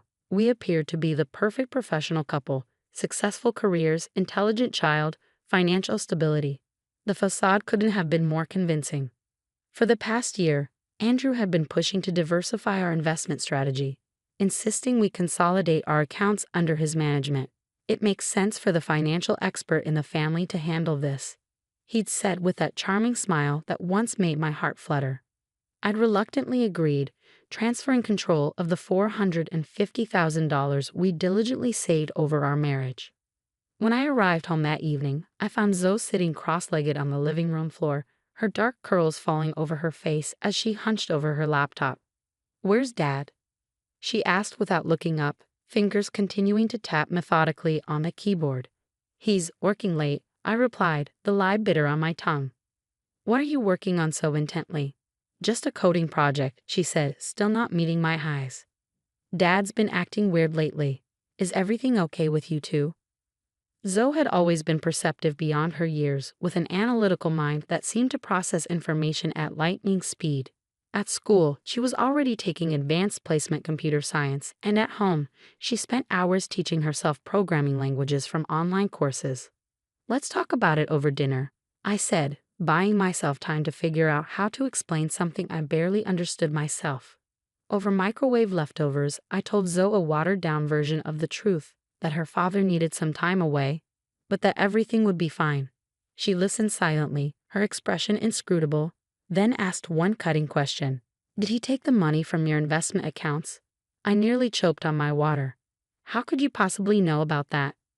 "Last week, I overheard him on the phone talking about liquidation timelines and offshore transfers," she explained matter-of-factly. "He said something about Panama being secure." My blood ran cold. Offshore accounts in Panama meant Andrew had been planning this for quite some time. While I'd been focused on my recent promotion, my husband had been systematically preparing to disappear with our life savings. That night, after Zoe went to bed, I searched Andrew's home office desperately looking for clues. His desktop computer was gone, but in a recycling bin, I found a crumpled receipt from a storage facility. The next morning, I called in sick to work for the first time in 5 years and drove to the address on the receipt. The facility manager confirmed that Andrew Mitchell had indeed rented a unit, but was unhelpful beyond that. As I sat in my car contemplating my next move, my phone rang, an unknown number. Rebecca Mitchell. The voice was professional, detached. "Speaking. This is Detective Sandra Reeves with Seattle PD. We've received some concerning information regarding your husband, Andrew Mitchell. Would you be available to come to the station today?" The detective's office was sparse and functional. She explained that Andrew's name had come up in an investigation into a sophisticated investment scheme targeting high-net-worth individuals. "We believe your husband may have been involved in diverting client funds," she said carefully. "Have you noticed anything unusual in his behavior recently?" I laughed hollowly. Besides him disappearing yesterday and emptying our joint investment accounts, nothing at all. By the time I returned home, my shock had morphed into a seething anger. I had built my career on financial acumen, yet I failed to see the deception happening under my own roof. I found Zoe, not in her room but sitting at the kitchen counter, her laptop open. "Mom, I think I found something," she said without preamble. "I've been running a program to track Dad's digital footprint." "You've been what?" I asked, momentarily distracted from my anger. "I created a simple algorithm that aggregates public data and cross-references it with known patterns," she explained, as if it were the most natural thing for an 11-year-old to do. "Dad's been sloppy with his digital security. He's using his secondary email to communicate with someone named Elise Parker, and they've been discussing property in Belize." "Zoe, what you're doing might not be entirely legal," I cautioned, even as I leaned closer to the screen. "Neither is what Dad did," she countered, a hardness in her voice I'd never heard before. "Besides, I'm just connecting publicly available information." Over the next 2 days, Zoe and I barely slept as we pieced together Andrew's movements. We discovered he had been seeing this Elise woman for at least 8 months. More disturbingly, we found evidence that some of the funds he transferred weren't even ours. They belonged to his clients. On the 3rd day, I received a call from our bank. There had been a suspicious attempt to access our home equity line of credit remotely. The transaction had been flagged and frozen. "That was him," I told Zoe after hanging up. "He's trying to drain the house value now." Then he's getting desperate, she observed. The algorithm shows he's still in the country, Mom. The Belize property purchase hasn't gone through yet. That evening, my doorbell rang. Detective Reeves stood outside with a colleague. We've received information about your husband's whereabouts, she said. We believe he's planning to leave the country within 48 hours. We need your help. The plan was simple but risky. I would contact Andrew, tell him I'd discovered additional funds in a private account, and suggest meeting to discuss a quiet divorce settlement. Meanwhile, the police would be waiting to apprehend him. It's too dangerous, Zoe protested when I explained it to her. He's not thinking rationally right now. It's our best chance to recover what he stole, I insisted. Then let me help, she said firmly. I can track his phone location in real time once he responds to your message. The police won't need to expose you at all. After some debate, Detective Reeves agreed to Zoe's modification of the plan, impressed by her technical knowledge despite initial reservations about involving a child. I sent the message to Andrew that evening. I know what you've done. I also have access to funds you don't know about. If you want to avoid charges, meet me tomorrow to discuss terms. His response came within minutes. Millennium Hotel, room 842, 2 p.m., come alone. The following day, as I prepared to leave for the meeting, Zoe grabbed my hand. I set up a real-time tracker using the hotel's public Wi-Fi network. The moment he connects, we'll know exactly where he is. The police are already positioned in the hotel. How did you even?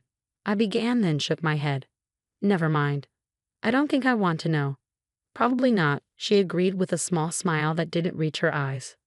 When I arrived at the hotel, Detective Reeves confirmed through my earpiece that Andrew had indeed checked in but had registered under a false name.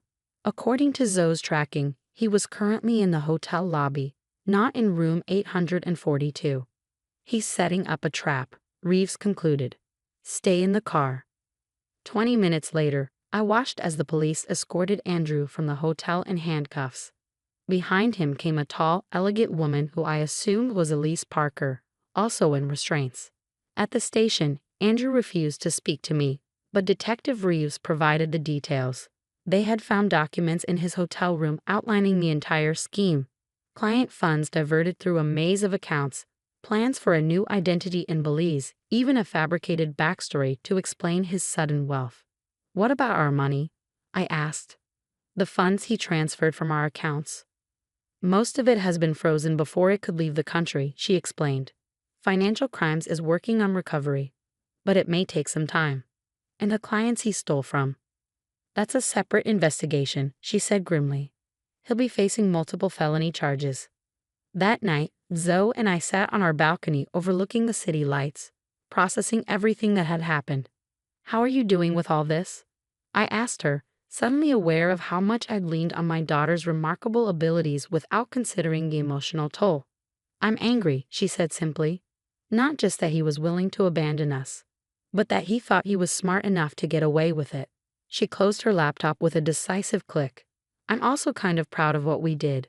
We outsmarted him. We did. I agreed, putting my arm around her shoulders. But we still have a long road ahead. The weeks that followed brought a cascade of revelations.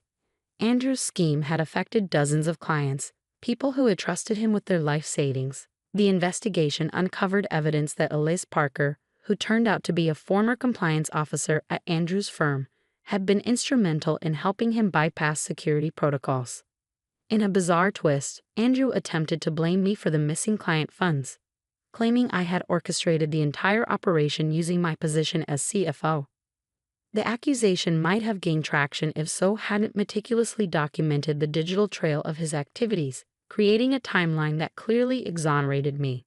3 months after Andrew's arrest, I sat in a courtroom listening as he was sentenced to 12 years for fraud, embezzlement, and money laundering. Elise received 8 years for her role in the scheme. As part of the plea agreement, Andrew surrendered all assets, including the properties in Belize and the contents of the storage unit, which turned out to contain luxury items purchased with stolen funds. Recovery was a gradual process. The financial aspect was straightforward. Most of our savings were restored, and I worked out a payment plan for the remainder. The emotional healing was more complicated. Zoe began seeing a therapist specializing in children affected by parental betrayal, while I threw myself into rebuilding our lives. I took a sabbatical from my CFO position to establish a nonprofit organization dedicated to educating people about financial fraud protection. Zoe, channeling her technological talents constructively, developed a simple app to help people monitor suspicious activities in their accounts. 6 months after Andrew's sentencing, I received an unexpected call from Detective Reeves. "I thought you might want to know," she said. "Your ex-husband has been attempting to manipulate the system from prison, trying to access hidden accounts we hadn't identified." "Did he succeed?" I asked, my heart racing. "No," she replied, and I could hear the smile in her voice. "Your daughter's tracking algorithm was more thorough than our forensic accountants. All funds have been secured and will be returned to the victims." That evening, I shared the news with Zoe over dinner at her favorite restaurant. "So he's still trying to beat the system," she remarked, thoughtfully twirling pasta around her fork. "And still failing," I added. "Thanks to you." She shrugged, but I could see the quiet pride in her eyes. "I'm thinking about studying cybersecurity when I go to college," she said. "There's a summer program at the university for high school students. I know I'm a few years too young, but Professor Liu said they might make an exception based on my coding skills." "That sounds perfect for you," I told her, marveling at her resilience. Where I had seen betrayal as an ending, she had found in it a beginning, a pathway to her future. 1 year to the day after Andrew's disappearance, I stood in our redecorated loft, preparing to host a small gathering of friends who had supported us through the ordeal. The detective was coming, as were several colleagues who had never wavered in their belief in my innocence. As I arranged flowers in a vase, Zoe emerged from her room, laptop in hand as always. "I've been thinking," she said, leaning against the counter. "We should probably talk about college funds soon. I've been researching scholarships, but it wouldn't hurt to start saving specifically for education." I laughed, struck by the role reversal, my preteen daughter planning for her financial future with the caution of someone who had learned life's lessons the hard way. "You're right," I agreed. "But this time, we'll manage the accounts together. 2 pairs of eyes are better than 1. 3, actually," she corrected, tapping her laptop. "I've programmed an alert system that monitors for unusual patterns. It's not that I don't trust you," she added quickly. "It's just a good safeguard," I finished for her. I couldn't agree more.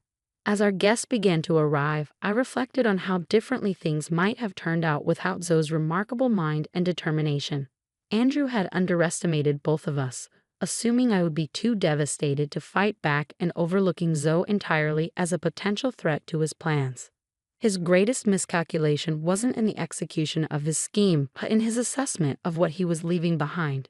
Not a helpless wife and child, but a formidable team that would ultimately bring about his downfall.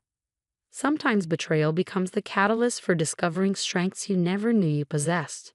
In losing what I thought was a perfect marriage, I had gained something far more valuable: an unshakable bond with my daughter and the knowledge that together we could overcome whatever challenges life presented next.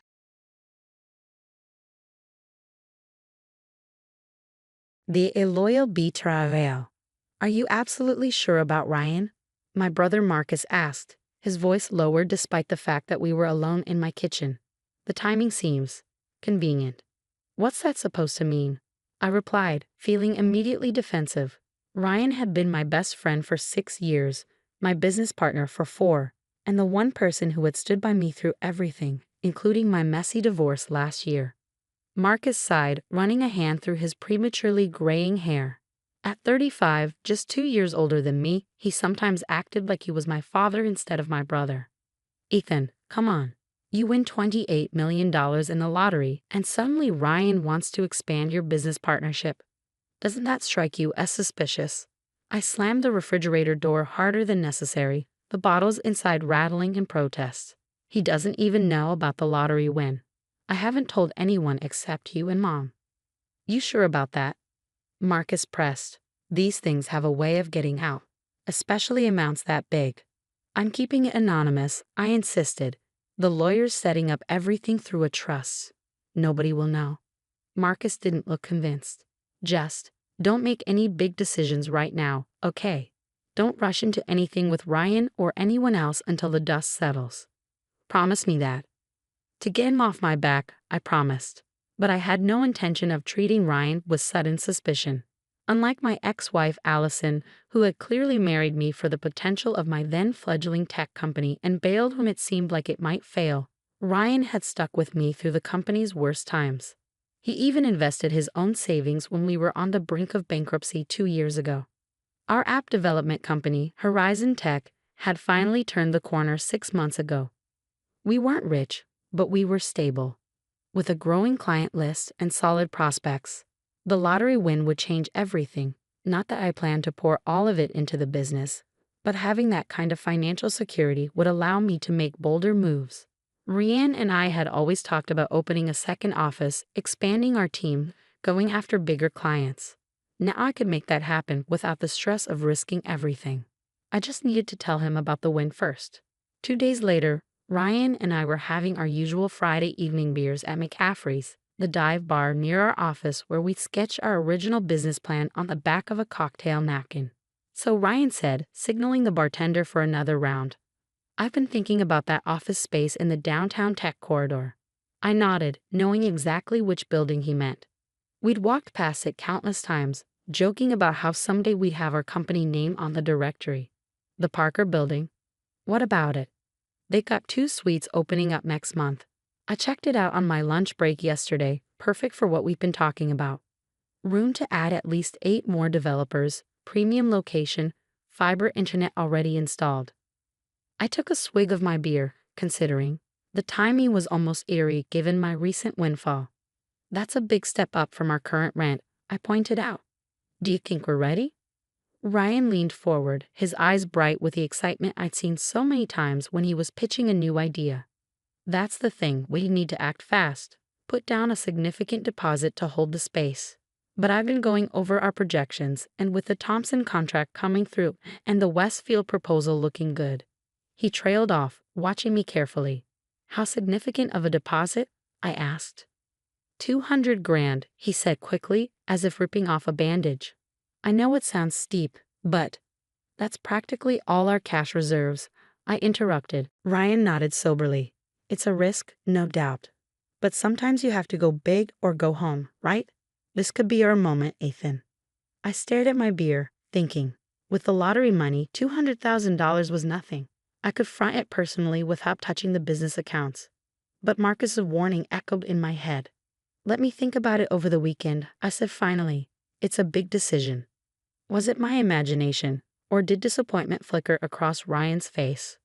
"Sure, of course," he said easily. "No rush." Well, some rush. They want an answer by Wednesday. But take the weekend. The conversation shifted to other topics, but I found myself studying Ryan in a way I never had before. We'd been friends since meeting at a tech conference in Chicago. He was charismatic, smart as hell, and had an infectious enthusiasm that balanced my more cautious nature perfectly. We'd built Horizon from nothing together, weathering setbacks and celebrating small victories. Was it really so suspicious that he wanted to expand now, just when we were finally seeing consistent profits? Or was Marcus making me paranoid? That night, I couldn't sleep. Around 2 a.m., I found myself staring at my laptop screen, looking up the Parker Building's leasing information. The available suites weren't even advertised on their website yet. On a whim, I called the building's after-hours security desk. "Parker Building Security, this is Jim." "Hi Jim, sorry to call so late. This is Ethan Reynolds with Horizon Tech. I'm supposed to meet someone tomorrow to view some available office space, but I seem to have lost the contact information. Could you tell me who handles leasing?" "That would be Westside Commercial Properties. But as far as I know, there aren't any vacancies coming up soon. Place is full, waiting list even." A cold feeling spread through my chest. "You're sure?" "I was told there were 2 suites opening next month." "Nope. Last vacancy got filled in February. We're at 100% occupancy with everyone locked into multi-year leases." I thanked him and hung up, my mind racing. Why would Ryan lie about available office space? The obvious answer made my stomach turn. He was trying to get me to put up $200,000 for a non-existent opportunity. But that made no sense. Ryan was my friend, my partner. Our company was finally doing well. Why would he try to scam me now? Unless he somehow knew about the lottery win. The next day was Saturday, but I couldn't wait until Monday to get answers. I drove to our office, using my key to let myself in. Ryan and I had the same access to everything: files, accounts, emails, no secrets between partners. Or so I thought. I sat at his desk and turned on his computer. His password was the same one he'd always used, his childhood dog's name plus the year we founded Horizon. I felt guilty for about 3 seconds before the urgency of my suspicions overrode it. For an hour, I found nothing unusual: client correspondence, project files, personal emails about fantasy football, and plans with his girlfriend. I was starting to feel like a paranoid idiot when I noticed a folder labeled Parker Expansion tucked inside his personal documents. Inside were detailed floor plans of the Parker building, photos of office interiors, and a draft of a lease agreement. The documents looked legitimate at first glance, but examining them closer, I noticed inconsistencies. The leasing agent's email domain didn't match the company's actual website. The floor plans showed suite numbers that, according to the building directory I'd looked up online, didn't exist. Most damning of all was a spreadsheet titled Investment Recovery, which outlined a plan to secure $200,000 initial capital, followed by a series of transactions that would essentially drain the amount into various accounts while creating the illusion of legitimate business expenses. My friend, my best friend, was planning to steal from me, but $200,000 was a lot of money to risk his reputation and possibly his freedom for. It didn't make sense unless he knew I could easily replace it now. I dug deeper, scanning his email trash folder.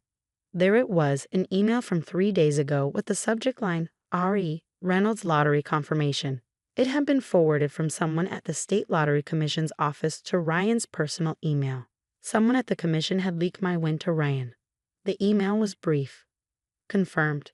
Ethan Reynolds, $28 million jackpot, claiming through Northern Trust LLC. Payment processing now. Confidential. Do not share this information. I sat back, feeling physically ill. The timing matched perfectly. Ryan had approached me about the investment opportunity immediately after learning about my win. The $200,000 was just the beginning. The spreadsheet showed plans for Phase 2 expansion capital of $2 million once the initial theft was successful. My phone buzzed with a text from Ryan. Hey, thought I saw your car in the parking lot. Everything ok? He must have driven past the office. I texted back. Yeah, just picking up some files I forgot. Working from home this weekend. Cool. Thought more about Parker? My fingers hovered over the screen. I could confront him now, call him out on his betrayal. But something held me back. If I revealed what I knew, I'd lose any advantage of surprise. Still thinking. Talk Monday. Sure thing. Let me know if you want to discuss sooner.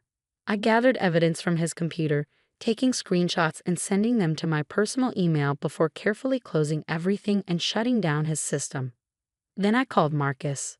You were right, I said when he answered.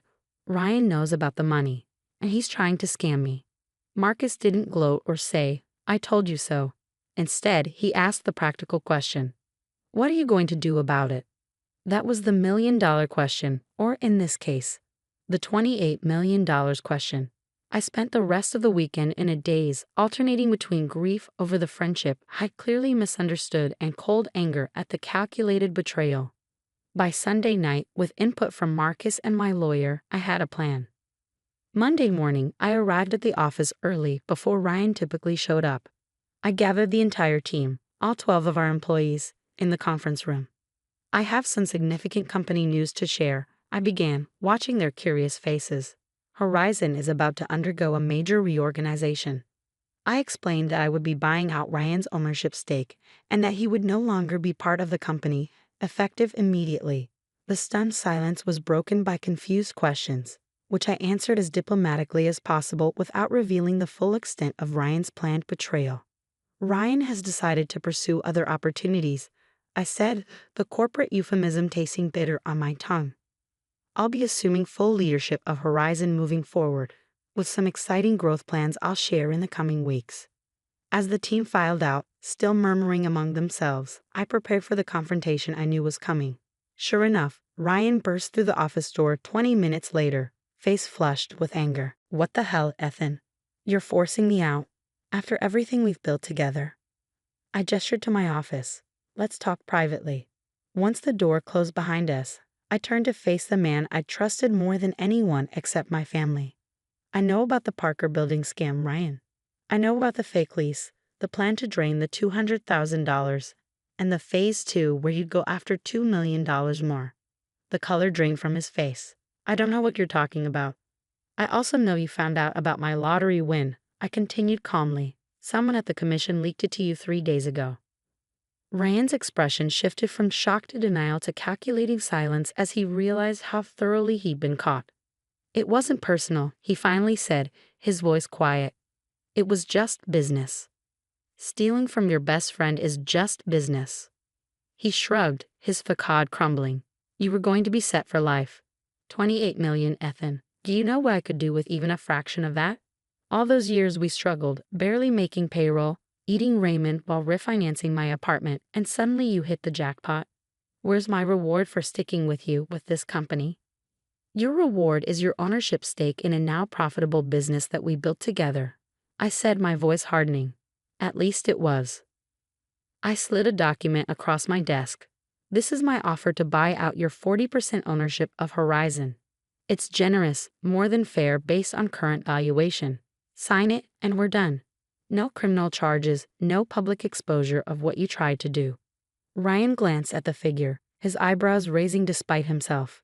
It was indeed generous, nearly triple what his stake was worth on paper. And if I don't sign? Then I'll go to the police with evidence of your attempted fraud. I'll contact the Lottery Commission about their security breach. I'll make sure every tech company in a 100-mile radius knows that you tried to steal from your business partner. Your reputation will be destroyed, and you'll likely face criminal charges. He stared at me, a flicker of the old Ryan, the friend I thought I knew, crossing his face. I didn't think you had this kind of ruthlessness in you. Neither did I admitted. But I never thought you'd betray me either, so I guess we're both learning new things about each other. Ryan picked up the pen, his hand hovering over the signature line. For what it's worth, I am sorry. Not for trying, but for getting caught. And for losing your friendship. That part was real, at least at the beginning. Just sign the papers, Ryan. After he left, escorted out by security with his personal belongings in a cardboard box, I sat alone in my office, feeling hollow despite my victory. The betrayal hurt more than I cared to admit. For 6 years, I considered Ryan my closest friend, someone I trusted implicitly. Now I had to question every moment, every conversation, every seemingly genuine connection we'd shared. Marcus came by that evening with takeout and beer. How are you holding up? I've been better, I admitted, accepting the offered bottle. Keep thinking about all the moments I missed, signs that should have tipped me off. Don't do that to yourself, Marcus advised, settling into my couch. Some people are just really good at hiding who they really are. Ryan had everyone fooled, not just you. Still, I can't help but wonder if Allison was right about him all along. My ex-wife had never quite warmed to Ryan, claiming there was something calculating behind his friendly demeanor. I dismissed her concerns as jealousy over my close friendship. Even a broken clock is right twice a day, Marcus said with a snort. Allison had her own issues with authenticity. Remember how fast she filed for divorce when Horizon hit that rough patch? I did remember. Allison had claimed she couldn't handle the stress of financial instability, but the speed with which she found a new boyfriend, a successful dermatologist with an established practice, suggested other motives. Maybe I'm just a terrible judge of character, I mused, picking at the label on my beer bottle. Or maybe you see the best in people, Marcus countered. That's not a character flaw, Ethan. The world needs more of that, not less. In the following weeks, I threw myself into rebuilding Horizon, not just structurally after Ryan's departure, but culturally as well. I was more cautious with my trust but worked hard not to let cynicism override my leadership. Using a portion of my lottery winnings now securely managed through my trust. I did lease new office space, not in the Parker Building, but in a renovated warehouse in the Arts District that better fit our company culture. I promoted our lead developer to CTO and hired additional staff, carefully vetting each candidate. 3 months after Ryan's exit, Horizon was thriving. We'd landed 2 major clients that had previously been out of our reach, and our team had grown to 20 people. The lottery win had allowed me to make strategic investments without the constant financial pressure we'd faced in the early years. Ironically, the betrayal had forced me to step up in ways I might not have otherwise. Without Ryan's charismatic presence to lean on, I'd had to become more confident in my own leadership abilities. One afternoon, as I was leaving a client meeting downtown, I literally bumped into Allison coming out of a restaurant. "Ethan," she exclaimed, looking genuinely surprised. "How are you? I heard about the whole situation with Ryan. That must have been awful." "News travels fast," I observed, wondering how she heard. "Text circles smaller than you think," she said with a shrug. "For what it's worth, I'm sorry. I know how close you two were." "Thanks," I said, shifting awkwardly. It was the first time we'd spoken since finalizing our divorce over a year ago. "I also heard Horizon's doing really well now," she continued, an odd note in her voice. "New office, big clients, growing team. You must be working nonstop." "It's been busy," I acknowledged, "but good busy." "How's?" I searched for her boyfriend's name. "Derek?" "Dr. Michael Richardson," she corrected with a slight edge. "And we broke up."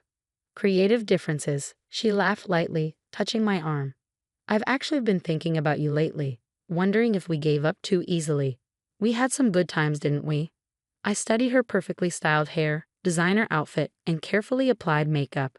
She looked exactly the same as when we were married, but somehow I was seeing her differently. "We did," I agreed, "but I think we both learned what we needed from that relationship." "Well," she said, her smile faltering slightly at my lack of enthusiasm, "maybe we could grab coffee sometime. Catch up properly." 6 months ago, I might have jumped at the chance. Now I found myself thinking about the timing, how Allison had left when things looked bleak and was suddenly interested again now that Horizon was successful. "I appreciate the offer," I said, "but I'm in a different place now. I wish you all the best, though. I really do." Her smile became tight. "Of course. Well, it was nice running into you." As she walked away, I felt none of the lingering attachment or regret that had plagued me after our divorce. Instead, there was only a quiet certainty that I'd recognized something important and avoided repeating a mistake. That evening, as I worked late in my new office, I got a text from Marcus. "Heard you ran into Allison today. She tried to weasel her way back in, didn't she?" "News really does travel fast," I texted back. "But yes, she did." I declined. "Proud of you, bro. By the way, Mom wants you over for dinner Sunday. Says she's got someone she wants you to meet." I groaned. Our mother's matchmaking efforts were well-intentioned but usually disastrous. "Tell her I'm busy reinventing myself as a discerning bachelor." Too late. She says her friend Claire's daughter just moved back to town. Apparently she's an environmental lawyer who hates small talk and loves old sci-fi movies. Sounds terrible. You'd better come rescue me from dinner with her. I laughed despite myself. "Fine, but you owe me." 6 months ago, my life had been upended by betrayal. First my ex-wife leaving when times got tough. Then my best friend attempting to steal from me. I questioned my judgment, my ability to read people, even my own worth. Now, although more cautious, I realized these painful lessons had actually freed me. I discovered my own resilience, my capacity for leadership, and most importantly, my ability to recognize genuine connections versus those based on what I could provide. The lottery win that Ryan had coveted enough to betray me for had changed my life, but not in the way either of us had expected. The money itself was almost secondary to the clarity it had brought, exposing people's true motivations and forcing me to confront truths I might otherwise have continued to ignore. As I looked around at the company I'd rebuilt and the life I was crafting on my own terms, I felt something unexpected: gratitude. Not for the betrayal itself, but for the growth it had catalyzed. Sometimes the most loyal act a person can perform is to show you exactly who they are, even when that revelation comes through betrayal.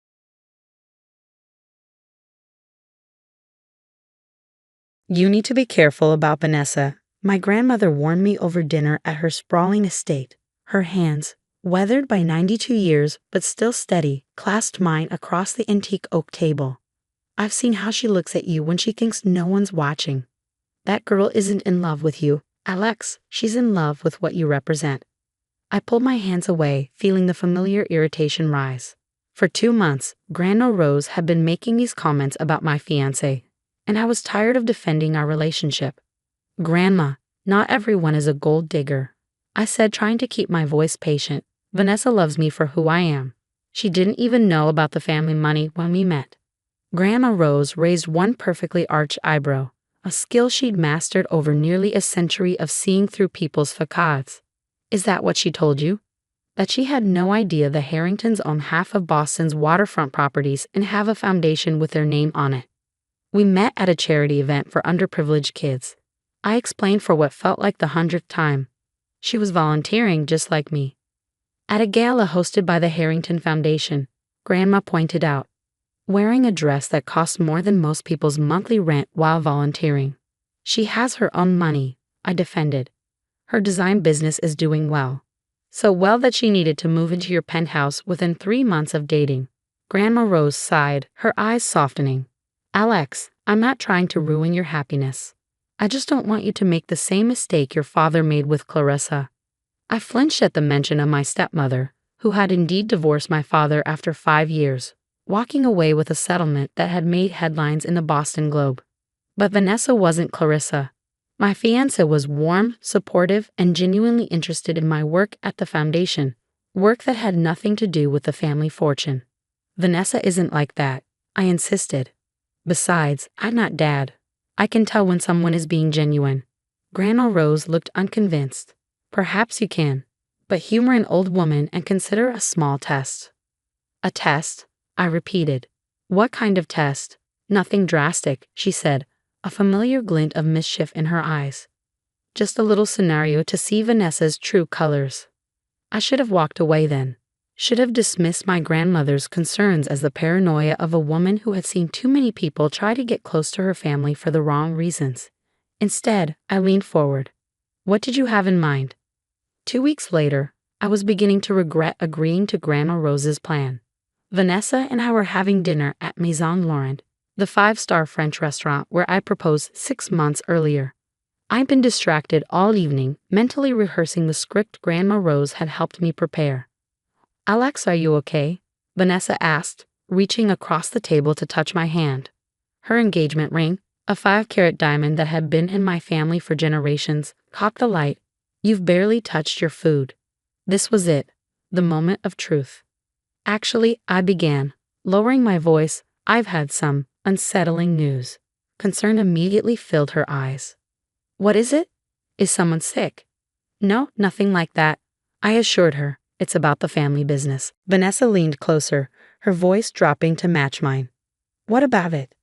There's been a significant loss, I said, watching her face carefully. A major investment went bad, really bad.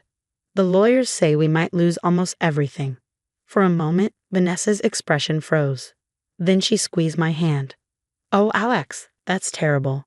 But it's just money, right? We still have each other. I felt a wave of relief, followed immediately by guilt for testing her this way. Right, of course. But it might mean some major changes. The penthouse, the summer house in the Hamptons, even my position at the foundation. It could all be gone. Wow, Vanessa said, her eyes widening slightly as she processed this. That's a lot to take in, but we'll figure it out together. Maybe I can take on more design clients. My business has been growing, and with some extra effort, I could probably double my income. Her reaction seemed genuine, and I felt increasingly uncomfortable with the deception. Maybe Grandma Rose was wrong. Maybe I should end this charade now and come clean. But something in Vanessa's eyes, a calculation, a slight reservation, made me continue. There's one more thing, I added. My grandmother, she saw this coming somehow. She moved some assets into a separate trust years ago. The lawyers say it's protected, but what? Vanessa prompted, leaning forward. She's threatening to write me out of her will if I don't break off our engagement. I finished the lie tasting bitter on my tongue. She's convinced you're only with me for the money, and now she wants me to prove my loyalty to the family by choosing the Harrington legacy over our future together. Vanessa sat back, her face flushing with indignation. She can't do that. We're getting married in 3 months. I know, I said, trying to sound distraught. I told her I wouldn't do it, that we're in love and I don't care about the money. But Vanessa, we're talking about nearly $100 million. The last secure part of the family fortune. Vanessa was quiet for several long moments, staring at her untouched dessert. When she finally spoke, her voice was carefully measured. What exactly are you saying, Alex? That you're considering breaking up with me because your grandmother is blackmailing you? No, I said quickly. I'm saying we need to figure this out together. Maybe we postpone the wedding until this financial crisis is sorted, or we could elope quietly without telling her. Postpone the wedding, Vanessa repeated, her voice rising slightly before she controlled it. After all the planning we've done, it would just be temporary, I assured her. Once things settle down financially, we can have the celebration we planned. Vanessa took a sip of her wine, her eyes calculating over the rim of the glass. And if we elope, would your grandmother still cut you off? Probably, I admitted. She's pretty adamant. So either way, we're looking at living on my design income and whatever you can make outside the family business, she clarified. For now, yes, I said. But I have my MBA. I could find a decent job. We have to downsize significantly, but we'd make it work. Vanessa was silent again, and I could practically see the wheels turning behind her eyes. Finally, she reached across the table and took both my hands in hers. Alex, I love you and I want to marry you. But I also don't want to be the reason you lose your inheritance. That's too much pressure on our relationship. What are you saying? I asked, though I was beginning to see where this was heading. Maybe, she paused, looking down at our joined hands. Maybe your grandmother is right. Not about me being a gold digger, she added quickly, but about us needing more time. If we postpone the wedding, you won't lose your inheritance and we can take time to build our own financial security. So do you want to stay engaged but delay the wedding indefinitely? I clarified. Just until your grandmother comes around, or until the situation changes, she said delicately. I understood what she wasn't saying. Until Grandma Rose died and I received my inheritance. And if she never changes her mind? I pressed. If the choice is always between you and the money. Vanessa withdrew her hands, her smile tight. Let's not be dramatic, Alex. Your grandmother is 92. The situation will resolve itself eventually. The coldness of that statement hit me like a slap. I stared at the woman I'd been planning to spend my life with, suddenly seeing her through my grandmother's eyes. I see, I said quietly. You know, it's funny. I told my grandmother she was wrong about you. I defended your character, your intentions. I was so sure she was being paranoid. Vanessa's expression shifted to wariness. What are you talking about? There is no financial crisis, I said flatly. The family fortune is secure. My grandmother isn't threatening to disinherit me. It was a test, Vanessa, and you just failed spectacularly. Her face drained of color. A test? You've been testing me? My grandmother suggested it, I admitted. I didn't want to believe her concerns, but I agreed to find out for sure. Anger replaced shock on her features. So you lied to me, manipulated me, and you have the nerve to judge my reaction? I'm not proud of it, I said honestly. But I'm grateful for the clarity. You just made it very clear that you're willing to postpone our marriage indefinitely while waiting for my 92-year-old grandmother to die so you can access my inheritance. That's not fair, Vanessa protested, though her flush of guilt suggested otherwise. You put me in an impossible position. Did I? Because I think the position was actually quite simple. Do you love me enough to marry me without the guarantee of family money? Apparently the answer is no. Vanessa gathered her purse, her movements jerky with suppressed rage. I'm not having this conversation in a public restaurant after you deliberately humiliated me. We'll talk when you've calmed down and realize how paranoid and unfair you're being. She stormed out, leaving me alone with the check and the uncomfortable realization that Grandma Rose had been right all along. I didn't hear from Vanessa for 3 days.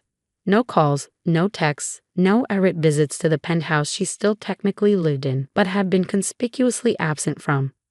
On the 4th day, my assistant informed me that someone named Drake had called the foundation office looking for me. The name meant nothing, but the message sent a chill down my spine.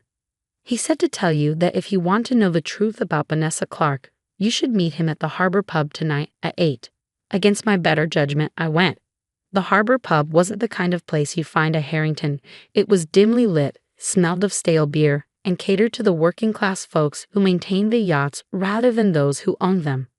Perfect for a conversation you didn't want overheard in Boston's elite social circles. A man in his early 30s with the worn look of someone who'd seen harder times than I ever would waved me over to a corner booth. Alex Harrington, I'm Drake Wilson. I slid into the booth, declining his offer of a beer. My assistant said you have information about Vanessa. Yeah, you could say that. Drake's smile was bitter, considering I was engaged to her too, about 3 years ago. A cold weight settled in my stomach. What? Vanessa Clark, right? Petite, dark hair, big blue eyes, fashion designer with her own little studio. At my nod, he continued. Yeah, that's my van. Or she was until she met Jeffrey Pullman at a charity gala. Real estate developer, old family money. Sound familiar? She was engaged to you? I repeated, still processing this information. For 8 months, Drake confirmed. We met when she was just starting her design business. I'm a contractor, helped her renovate her first studio space. Fell hard for her, proposed after a year. She said yes, moved in with me, started planning this elaborate wedding. What happened? Pullman happened. Suddenly Van was all about postponing the wedding, needing space to think, but not actually breaking up. Kept the ring, kept her stuff at my place, but was spending most nights elsewhere. When I confronted her, she claimed she needed time to focus on her business. And you found out about Pullman? Drake nodded, taking a swig of his beer. Through a buddy who worked security at some of those fancy events.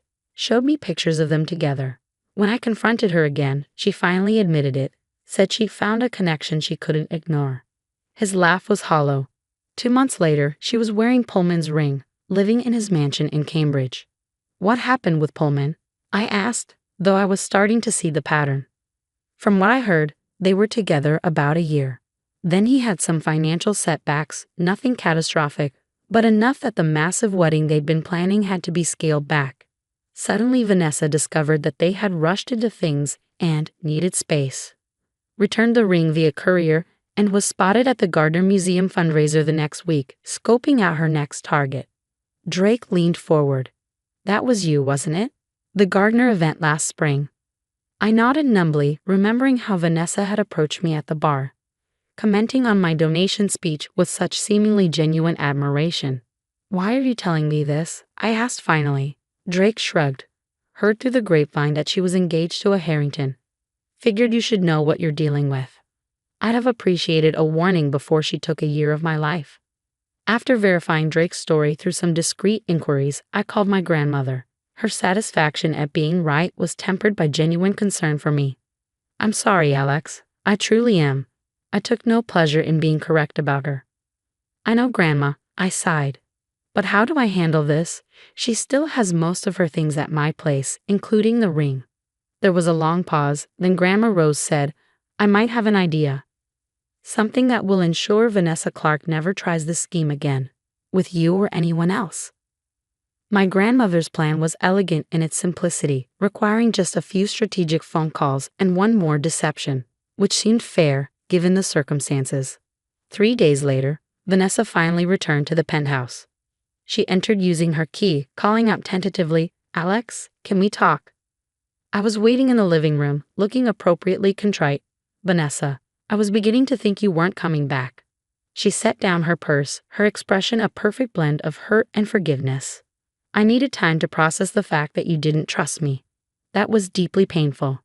I know, I said softly, and you're right, I should have trusted my instincts about you, not my grandmother's suspicions. Vanessa sat beside me on the sofa, taking my hands in hers. We've both made mistakes. Let's put this behind us and focus on our future. Actually, I said, that's what I wanted to talk to you about. Our future has changed significantly in the last few days. Wariness crept into her eyes. What do you mean? My grandmother had a stroke 2 days ago, I lied, watching her face carefully. She's stable, but the doctors aren't optimistic about her recovery. Oh, Alex, Vanessa gasped, embracing me. I'm so sorry. Thank you, I said, patting her back. But there's more. The family lawyers came to the hospital yesterday. Apparently, Grandma Rose had already signed the paperwork to transfer most of her estate directly to me, bypassing the usual inheritance process. They just needed her to review it one last time, but with her condition, I trailed off. Vanessa pulled back, her eyes wide. What does that mean exactly? It means, I said slowly, that I'm now the primary executor and beneficiary of the Rose Harrington estate. The transfer of assets has already begun. Assets? Vanessa repeated, a gleam of interest she couldn't quite disguise lighting her eyes.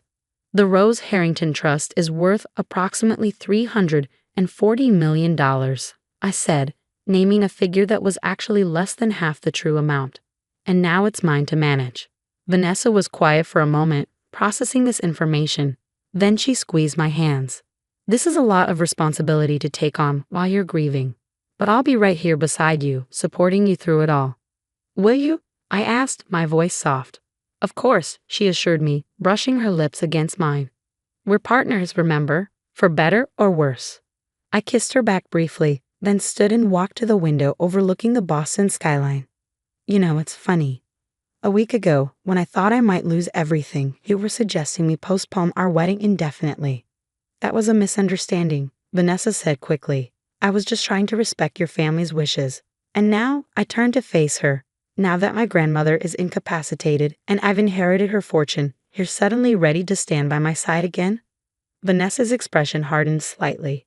You're twisting my words, Alex. I've always wanted to marry you. Always? I challenged. Or just since you discovered who the Harringtons were? Tell me, Vanessa, did you approach me at the Gardner Museum fundraiser by chance? Or was I carefully selected after Jeffrey Pullman's financial situation changed? The color drained from her face. Who told you about Jeffrey? Does it matter? I also know about Drake Wilson, and probably a few others I haven't discovered yet. I moved closer to her. How long were you going to wait this time, Vanessa? Until after the wedding. Until you could secure a substantial divorce settlement. She stood abruptly, her facade cracking. You don't understand anything. Do you know how hard it is for a woman to establish herself in this world? To build security? I grew up with nothing, fighting for every opportunity. So that justifies targeting men for their money? Pretending to love them. I never said I didn't care for you, she countered. But love doesn't pay the bills, Alex. You wouldn't understand that, having never worried about money a day in your life. You're right, I acknowledged. I've been incredibly privileged. But that doesn't excuse lying and manipulation. Vanessa gathered her composure, straightening her shoulders. We clearly have different perspectives on this, but the situation has changed now. We can start fresh, be honest with each other. Actually, I said, I don't think we can. Because there's one more thing you should know. My grandmother never had a stroke.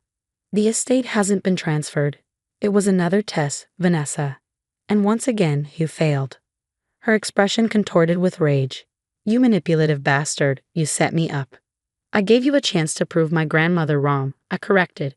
Twice. Both times you made your priorities crystal clear. Fine, she snapped, grabbing her purse. Keep your money and your paranoid games. There are plenty of other men in Boston. About that, I said calmly, you might find the social circuit less welcoming than you expect. You see, my grandmother made a few calls after we learned about your history with Drake and Jeffrey. Just casual conversations with her friends, women who chair every major charity board and gala committee in New England. Vanessa froze, her knuckles white around her purse strap. Boston's social world is smaller than you think, I continued. And my grandmother has been its unofficial gatekeeper for decades. By tomorrow, every wealthy family from here to Providence will know exactly who Vanessa Clark is and how she operates. You wouldn't, she whispered. That's my livelihood, my reputation. Actually, my grandmother already did. Protecting other families from your particular brand of career planning seemed like the responsible thing to do. Vanessa's carefully constructed poise finally shattered. You'll regret this, she hissed. Both of you. I have text messages, emails, proof that you set me up. I could sue for emotional distress, defamation. You could, I agreed. But discovery works both ways, Vanessa. Are you sure you want your pattern of targeting wealthy men exposed in court? The detailed testimony from Drake and Jeffrey about how you operated. The financial records showing how your design business was actually losing money while you portrayed it as successful. Her silence was answer enough. The engagement ring belongs to my family, I said quietly. Please leave it on the entry table on your way out. You have until Friday to collect your things from the penthouse. Anything remaining will be donated. Without another word, Vanessa yanked the ring from her finger, slammed it on the table with enough force to nick the marble surface, and stormed out. 6 months later, I was having Sunday dinner with Grandma Rose at her estate, a tradition we'd maintained religiously since the Vanessa debacle. Rebecca seems lovely, Grandma observed, referring to the pediatric surgeon I'd recently started dating, whom I'd met through normal channels at a hospital fundraiser, with no orchestration from my grandmother. Smart, accomplished, and absolutely no interest in the Harrington name or fortune. She didn't even know who we were until our third date, I confirmed, smiling at the memory of Rebecca's embarrassment when she realized who my family was. She's the real deal. I know, Grandma Rose said with a satisfied nod. I didn't have to test this one, though I did have Simmons run a discreet background check, just to be thorough. She named her longtime butler and right-hand man.